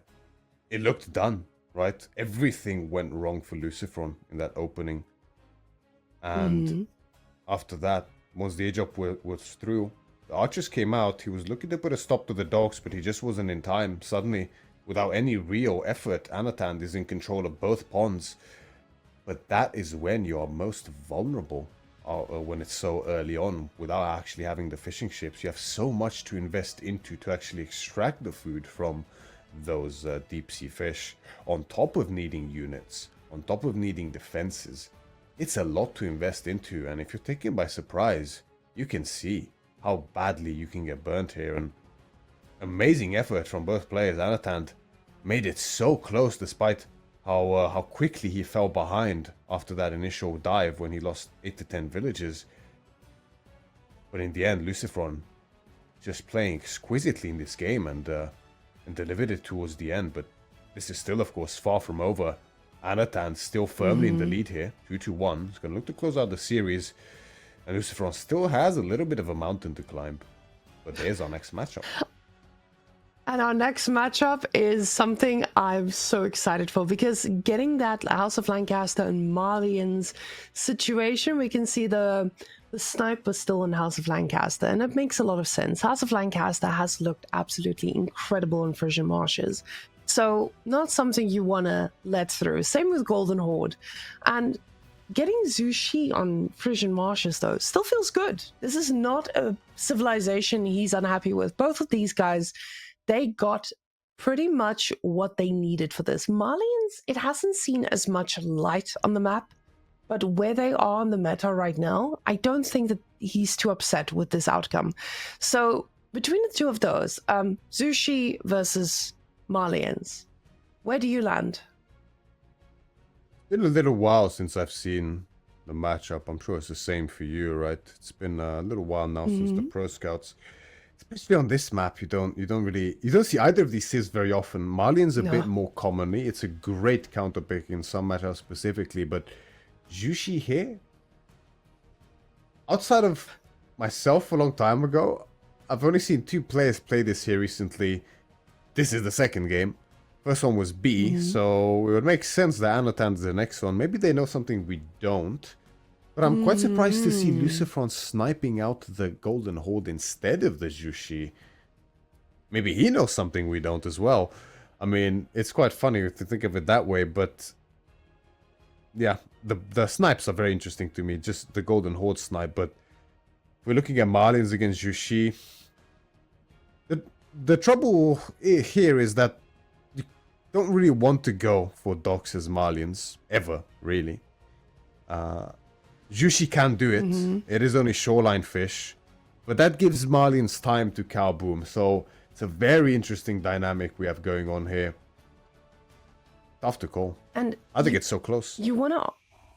you of course want to ask yourself, what do I want? Do I want a cow boom? Do I want fish? And I mean, a little bit of both, right? You want your cow boom, you do want fish, but it depends on the state of the game. If I am going into the late game, of course, I want my cow boom, or mid game at least, when the fish starts getting depleted. But Malians, they don't have a lot of answers to actually shutting down this water, at least early on. Zushi, on the other hand, they're going to be capitalizing on those. Ooh, so quickly, I would say. And look at that barracks instantly being placed down. We're going to be getting some early game shenanigans. I hope you ladies are ready. Makes a lot of sense here from Anotand, right? We have seen how vulnerable Malians can be to Dark Age aggression time and time again, every patch. And Anotand, even on a civilization that doesn't like to go for it, is going to opt for it now. I mean, we've seen Anotand open spears with Wooden Fortress rush into Malians. This doesn't surprise me even a little bit, frankly. He would do it on Delhi, I'm sure, and I wouldn't blame him. Makes sense. And he's going to do it again here as Jushi. The spays are out, first one on the field already. Looks like production has halted there for now, but he's just waiting for the food from the mill. The turnaround time is a little bit tight. This is a very intricate build order for the Jushi that we're witnessing right now with the addition of the mill. Anotand, of course, pretty sure this is his favorite civilization, so he will know it like the back of his hand, and he's going to look to prove it here today. Second spear hits the field, headed directly towards the gold, and they are very close together. One goal denied is 2 goals denied in this case. And I think this is why it makes so much sense to get that early game up and running, especially with this type of pressure. You have your Imperial official, unlike China, which means that you can already start collecting those taxes you need. Now, what I love to see about this is the fact that LucifroN is responding with the tower. I think a lot of people, when they watch AoE, they ask themselves, what am I supposed to do against this early aggression? And a lot of people try to fight it out. I'm one of those people. I love fighting it out in Dark Age. But you can see the pros are telling us exactly what we need to know. We need to make a tower. And you can see him moving that food towards the tower. It puts him in a position where those villagers don't need to run back and forth to go and garrison inside the tower. So it's an interesting mechanic of what am I supposed to do? How much can I invest into this? And he knows exactly how much that is. Bringing another sheep as well into that spot so that he can quickly pop in and out when he needs to. Look at those villagers. Popping in, popping out, right back on food. So this means he doesn't need to invest too much to make this worth it. But now we have a Zushi with a barracks and we have 2 spearmen on the map. What does this give us? Well, it gives him control of that gold, of the second gold as well. So LucifroN is not going to be able to just be greedy old Malians. Well, Anotand, on the other hand, we see him floating a lot of wood. So this means docking time, even in Dark Age, which is pretty wild to me that he's already going for docks, even after he just did this rush, because he knows his opponent is aging up. He just knows it's Malian, so he has the time. I have to ask you, Whammon, I keep seeing this time and time again. I don't know if you have the answer. I don't understand it. I keep seeing players skip the first pond to dock the second one instead. Why? My only justification is that you can't fit a dock properly to not squash out one of the shoreline fish. That would be my guess. Although, I'm pretty sure you can put it on the right side. That one does. Might be wrong though. Yeah. But then, obviously, you have to squash out here. So I guess he's like, oh, well, I'm not going to move again. I don't understand it, to be honest. I feel like the first one wouldn't have squashed out. Maybe we can ask him after this game if he does win it in the interview. We shall see.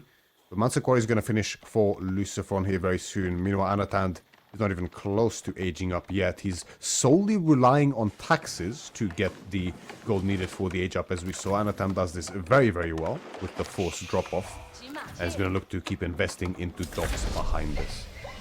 Sorry, Whammon, do you know the answer? No, see, I have a very noob answer to this, and I think Twitch chat might think that this is a good point. I think it's because you also force your opponent to scout a little bit deeper as well. So yes, maybe your first pond is very prone to spawning like that, but I feel like at this level, people will actually go and scout for that. In my opinion, I think it is just to force your opponent to go a little bit deeper. Because if they wanted to go for the second pond, then why don't we see it on the forward one? Because it's easier to scout. So maybe, well, I don't know. I don't know. So Twitch chat, if you guys know, let us know. But we'll ask the pros after. The thing is, you can ask LucifroN this as well, even if he decides to win in the end. Because, yeah, it's pretty consistent. But I always thought it was just because of the scouting. Because your opponent is not going to run through and be like, oh, there's no pond, or there's no dock. You force him to go and actually scout the rest of it. And if you keep making it deeper, he needs to scout further to see how many you really invested into. Little Wolf putting a stopper in Anotand's plans to continue his dock expansion is gonna... Why does he... Oh, no, that's a spearman. I thought it's a villager that was killing the wolf. I was like, why does he still have his spear out? Okay, never mind. I'm seeing things. Yeah, the dock expansion continues. Okay, it's all about the bonds. Oh, yeah. Got you. Look at that med garden, wham. Oh, that's juicy. That is a nice one to have. A little bit of food trickle, a little bit of gold trickle. Not much wood coming on in, but when you have the food, do you need anything else in Zushi? See, that's the nice thing about Zushi in general. If you are playing Zushi, you love having that extra bit of food when you get to the units that we're all hoping to see, and those are just lancers. Now, the gold, he's recaptured, he's gotten the control in the second goal as well. He's just being a greedy goose Malian player and getting those cows in the pen and making sofas. Now, honestly, seeing sofas as the main composition here makes a ton of sense. The problem is, for Anotand, it's the legs, Myriad. We counted the legs. Those sofas, they've got 4. They're running fast. Spearmen are going to chase them for days. So this is going to make Anotand respond exponentially compared to what you would if you're just making something with 4 legs as well. And the thing is, Anotand doesn't have a good answer to this. He has to keep making spearmen. So I feel like LucifroN with this composition, he's in a pretty good spot, but he does need to find an answer to all of those fishing boats that he's just letting loose. Might want to find an answer. He might also just flat out ignore them almost completely. I think the sofa intention here is quite clear, right? We're going to have the sofa. We're going to disrupt this fishing ship. This is just a really, really good thing to do for any civilization when the opponent is docking so heavily. Just a few cavalry units can do so much damage. We see the villager forced to the warrior scout. Great pickup there by LucifroN. Scouting proficiently, and the sofa are going to cause idle time. They're going to kill fishing ships most likely if Anotand does not pay attention, and the cow numbers are likely going to swell behind this as well. It looks like Anotand might want to angle directly for... No, he's not going to. I thought he might go directly for the castle edge. There's so much gold gathering, but I think he just wants to get his upgrade soon. Now we see the archer investment as a follow... the horseman investment, excuse me, as a follow-up. And Horseman Spear up against Cavalry, Heavy Cavalry Archer. It's a classic by now, and it goes back and forth. It does. It puts him in a position where he's not just going to be free roaming with these sofas, especially when they start taking a little bit of damage. Now, with those sofas, he was attacking the fishing ships, but we saw none of those fishing boats actually really paid the price. Sure, he got a little bit of idle time there too, and even if he killed them, it doesn't really do the damage he needs them to do. But Anotand, he's not looking at chasing horses for the rest of Feudal Age. He's already got a different plan in mind, and we see that that is going to be Castle. Now guys, Castle Age for Zushi, it is rough to play against, not to play as. To play against, it is a nightmare.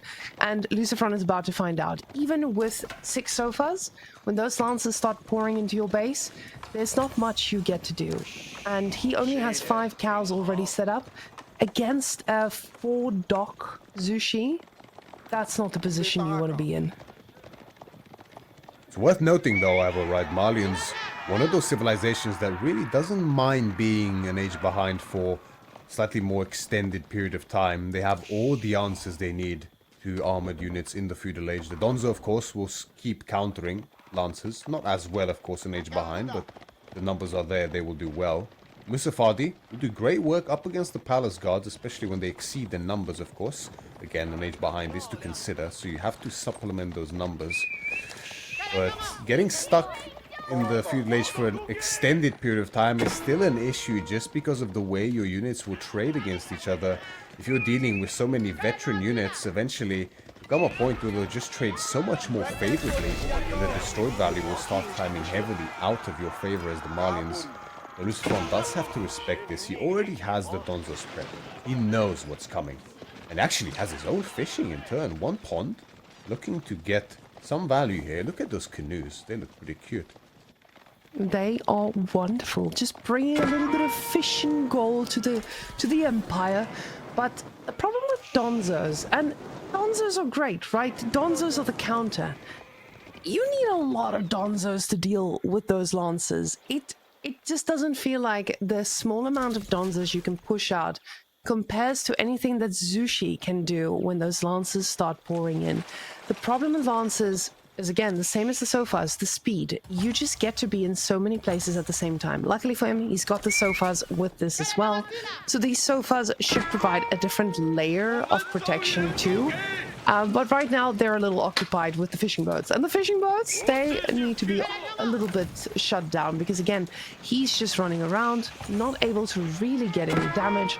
And at some point, you have to ask yourself, is this not going to snowball out of control? Because you're just giving your opponent all this food for free.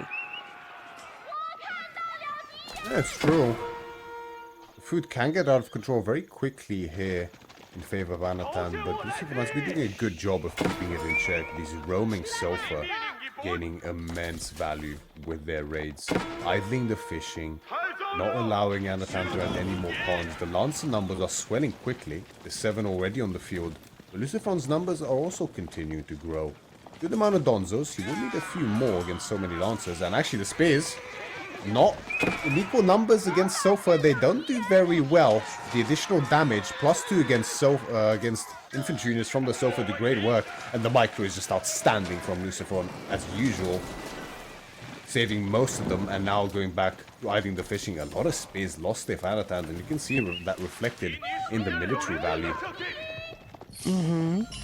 But the military value is a different story when you consider that those Lancer boys are looking for blood. I'm a little surprised to see that he's not going to find some damage himself, but rather responding to these Sofas. So I guess this is the choice they have to make in this position. Do I have the ability to shut this down? Do I actually have the ability to do eco damage to the Malians? And I guess for a lot of people, doing eco damage to the Malians feels like a fever dream because they just have cows. Now, if you look at the amount of cows, 17, now all of a sudden that fever dream, it's definitely on a very high temperature because you are not going to be able to do that too easily. So 18 cows in the pens just means that this is an eco that's set up for success, and very quickly that is going to be a spicy H-up for LucifroN. He is going to have so much food income, and the Sofas, the numbers very low at the moment, but the Sofa numbers are going to skyrocket with the production buildings if they have enough support here. But this is also the moment that Anotand will attack. So let's see how this attack lands, especially when Malians is so susceptible to a little bit of a Lancer raid. And 13 Donzos, they're not going to cut it. Yes, this is the timing when Malians feel so vulnerable, an age behind, now aging themselves, and ripe for the picking in Anotand's eyes, it seems, as he presses forward. Jugenu now on the field as well. +1 damage for them. Steel Darrell about to finish. And with so many Lancers, as you mentioned, Marika, there's very few Donzos here. Now officially falling behind in count to the Lancers. This is a very scary push from Anotand, and LucifroN has to be so careful.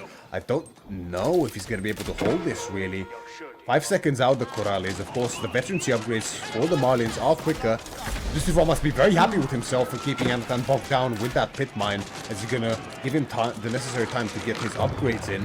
Of course, using the pit mine is not good, but I'm sure Anotand would rather dive directly into the eco to do damage, but I don't think he feels comfortable doing so. Yeah, he's going to back off. Wrap around the side, look to see if he can just take out the dock quickly. That'll be a good place to strike.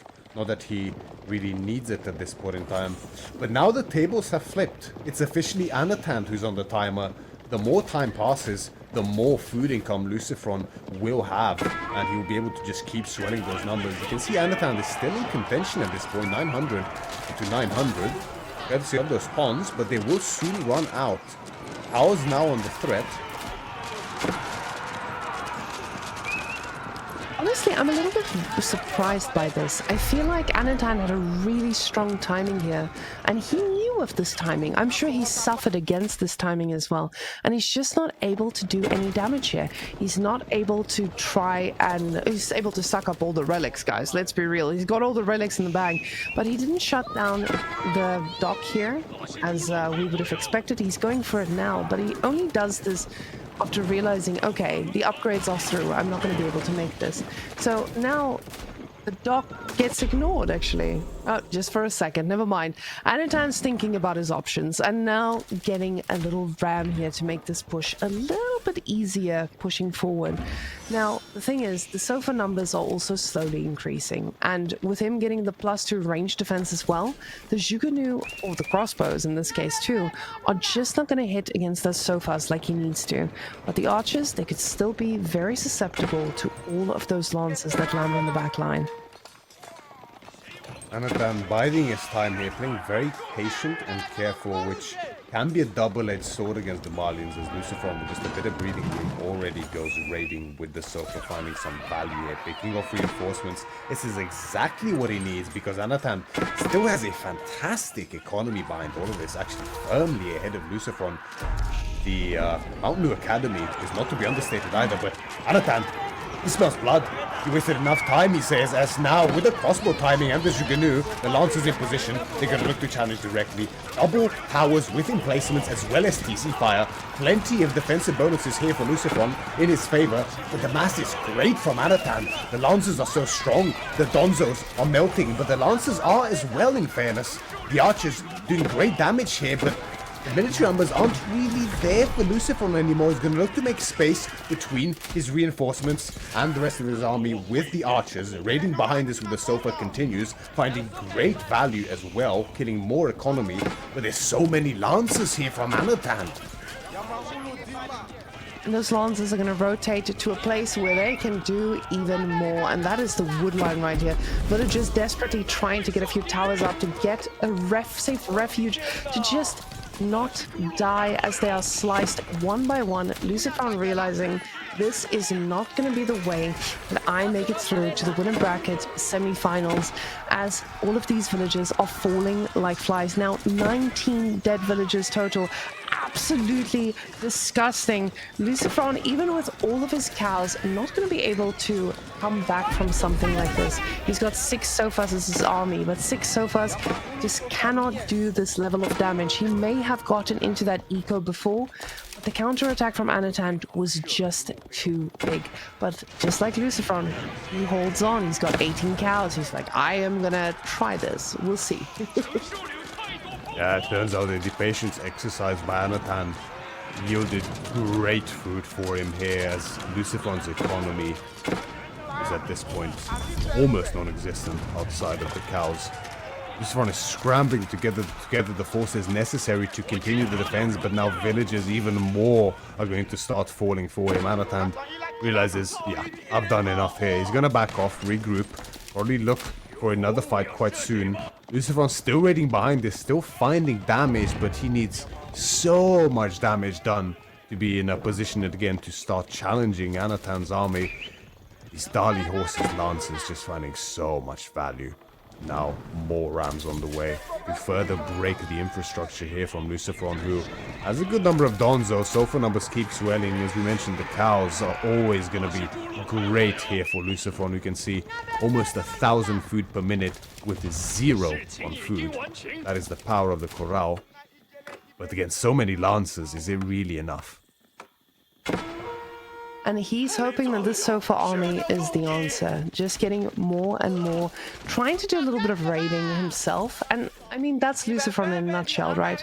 We thought he was dead several times, and every single time he's like, actually, let me show you what I can do. However, yeah, his opponent was an Anotand with 16 Lancers. I think that might be the defining factor between these two. Now, with the archers on LucifroN's side, he is going to need to do a lot of work to try and take this down. Because, of course, we know that Malians, they don't have crossbows, so they don't really have an option to a big lancer mass. Because clearly, he doesn't believe it's a bunch of gonzos. LucifroN pressing forward, wanting to stem the tide of these rams. Second one on the way now for Anotand. Charge in, and he did damage with the Sofa, but he has to be so careful how long he stays. A single volley from that Jugenu and crossbow mass, and you see the Sofa dying instantly. He needs to keep swelling his numbers, but with the amount of economy that he has lost, I'm not sure he's in a position anymore to actually exceed the amount of army that Anotand can muster together. See, the income per minute is pretty one-sided at this stage. At this point, Anotand's still ahead in food. Bit behind in wood, but very heavily ahead in gold. LucifroN starving for gold currently, just can't get those Sofa numbers together. Did now just finish imported armor. Great upgrade for him to have.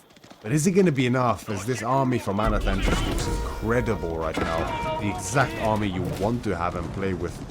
As you see in this castle age, lancers with the crossbows and the Jugenu, extended bolt magazines, as well as the Dali horses. This is a premium composition, and it's what Anotand's going to lean into to try and close out this series. The Rams keep making progress. The first pit mine is down. The second one is now on the menu. LucifroN knows it's now or never. He can't keep allowing himself to be bullied like this, and he's going to charge forward. The Sofa, as well as the Donzo, find connections onto the Lancers, and they're falling pretty quickly grounded, but so is the front line from LucifroN. The back line is anemic from him. There's very few archers left, and they aren't finding damage, but it's over. There's just too much mass here from Anotand.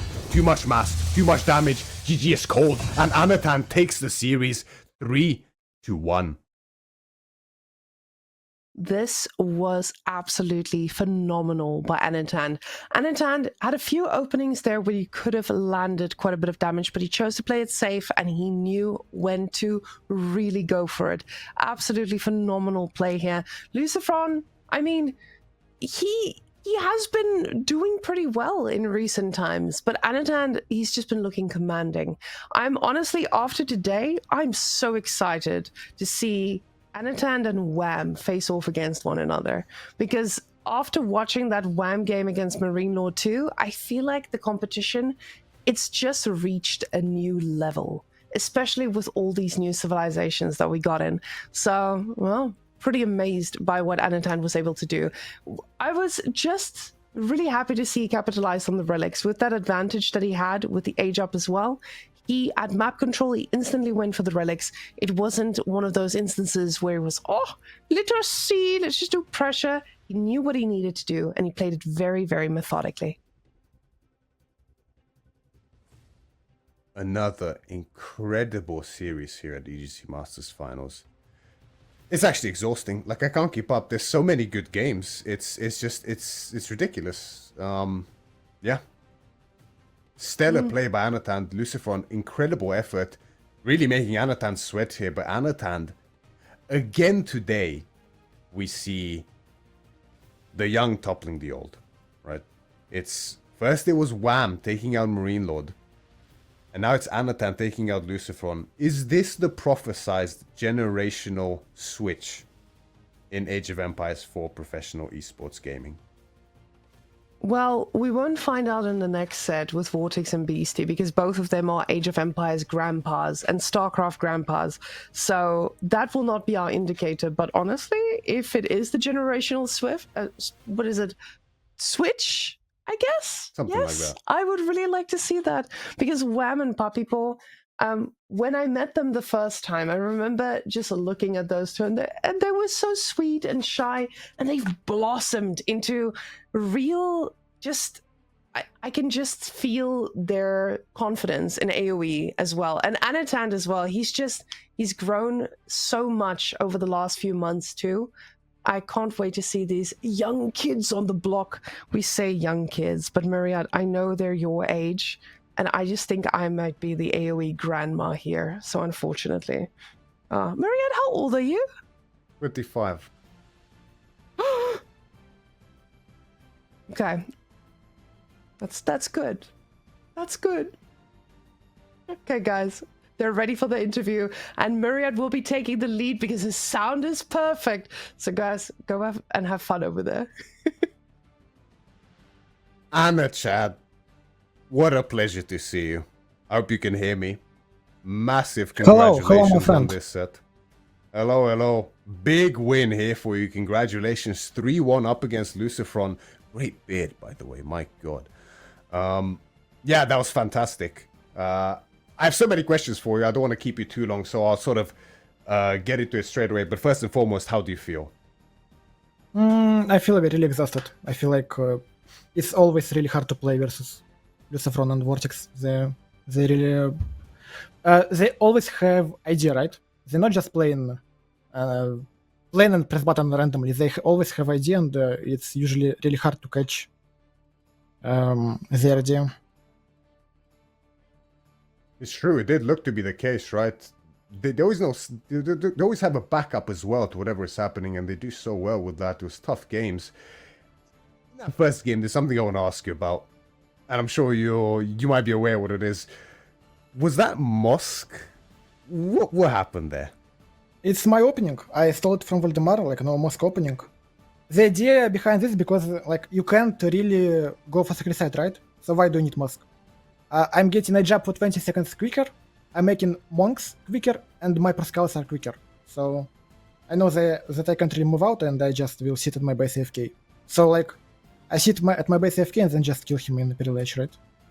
But to be honest, I opened chat a few times when I saw my economy count to press GG, but like okay, maybe just maybe like select all army, I move into his base, and maybe it will work. And wow, it worked out. Yeah, it was incredible. The perseverance shown was pretty uncanny. I mean, just getting that blob together, and you know, you took a lot of damage from raids at that point. But the reality is, if you have that kind of army, it doesn't matter how much damage you take. If the opponent can't deal with it, that's all you need to win. Right? I was like, why my keeps don't kill him? Like I have plenty of keeps. I wanted to build another keep, but like horsemen just kill me. What the hell? Yeah, I probably How need did you more feel keeps, after like that? 5, 6. Yeah. How did you feel after that Warlord, the elephant? I was so annoyed. I was cursing like in loud in Russian, but like, yeah, it's good that we don't have like microphones during the game because maybe I would have been banned. I don't know. I know the feeling very well. Don't get me wrong. I do understand it. Moving on into the second game, this is a matchup I found quite interesting. Holy Island, Holy Roman Empire against Knights Templar. I feel like on this map especially, Knights Templar is still really strong. But I wasn't sure about LucifroN's idea here with the really fast aggression. What were your thoughts on this game? I was really like, there is some pattern in this map, right? And usually you don't really go to scout your opponent. Usually you go water, then you go for your ships. And when I saw his scout, like at my dock, super early, I know it's something off. So I think I will die if I like make one more fishing ship, like 2 more, and I'm just dead. But I was really lucky to adjust in time, right? It was very good, and the micro was stellar as well near the docks to make sure that that timing doesn't quite kill you. It's always, the margins are so fine, right? We've experienced this recently as well. Yeah, also I think I was a bit lucky with Demos, right? I think he should have like blew me 2 times, but like instead I destroyed his hulks. It's a bit of luck, right? Sometimes it can be, but don't discredit yourself. You've played very, very well, and the pressure gets to even the best of players in these moments, right? It's tough to be 100% all the time. It's just very difficult. So it's just the reality of the competition.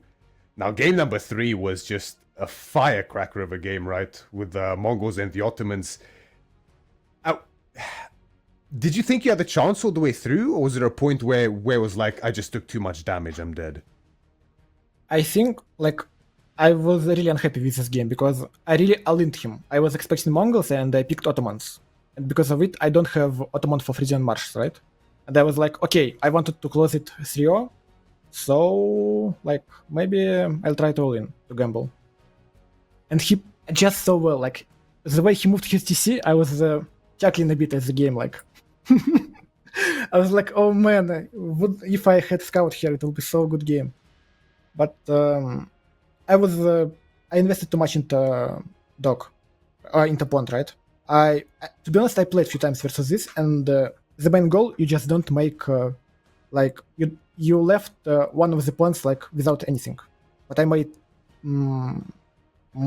like Galia second pawn, and I think it cost me my time, and he really pushed me well. Yeah, the turnaround time was really quick, and that's the thing. You greed just a little bit too much, and all of a sudden it can spiral out of control, for sure.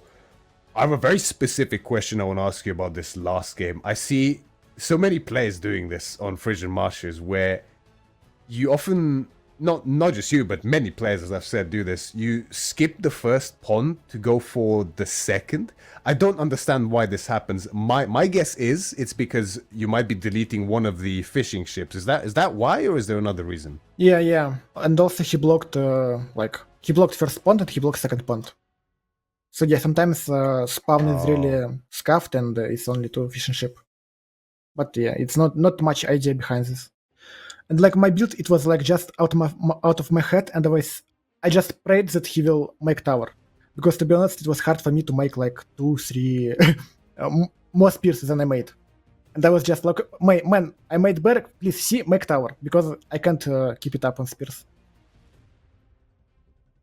Yeah, it's tough because you need the mills, and then you have one less villager because of the officials. It's a tough build order for sure. That's why Jushu doesn't go this very often. But incredible series, Anotand. You've played also very one well. moment. Oh, go ahead. I didn't have any thieves left because I all-in with Ottoman on Kawasan, and I picked Golden Horde because I was desperate for thief. And I think Lucius thought that I have like some strat on Frisian with Golden Horde, but it was just desperation. And thanks God he banned Golden Horde for me. That was crazy because, yeah, that was absolutely insane. The mind game is unreal. I'm surprised you didn't pick Byzantines actually, because they can be decent on Frisian, right? Yeah, but I wanted to have 2 maps for or 2 thieves for King of the Hill, like versus Russia. I wanted to have Biz and Ayu, and like I already give up Frisian with my GH pick. But like it turns out good, right? It all works out in the end, eh? Big congratulations, and I can't wait to see you at the next stage. Thank you, my friend. Thank you a lot for casting. I'm in love with your voice. Thanks very much. I'm in love with your gameplay. So maybe we can swap, right? Should we? Yeah. Yeah. But that's going to be it from us here for now. Once again, big congrats to Anotand. Thank you so much for the interview. We will be going to a short break for now, and we will be back afterwards. So grab your refreshments, because there's plenty more to come.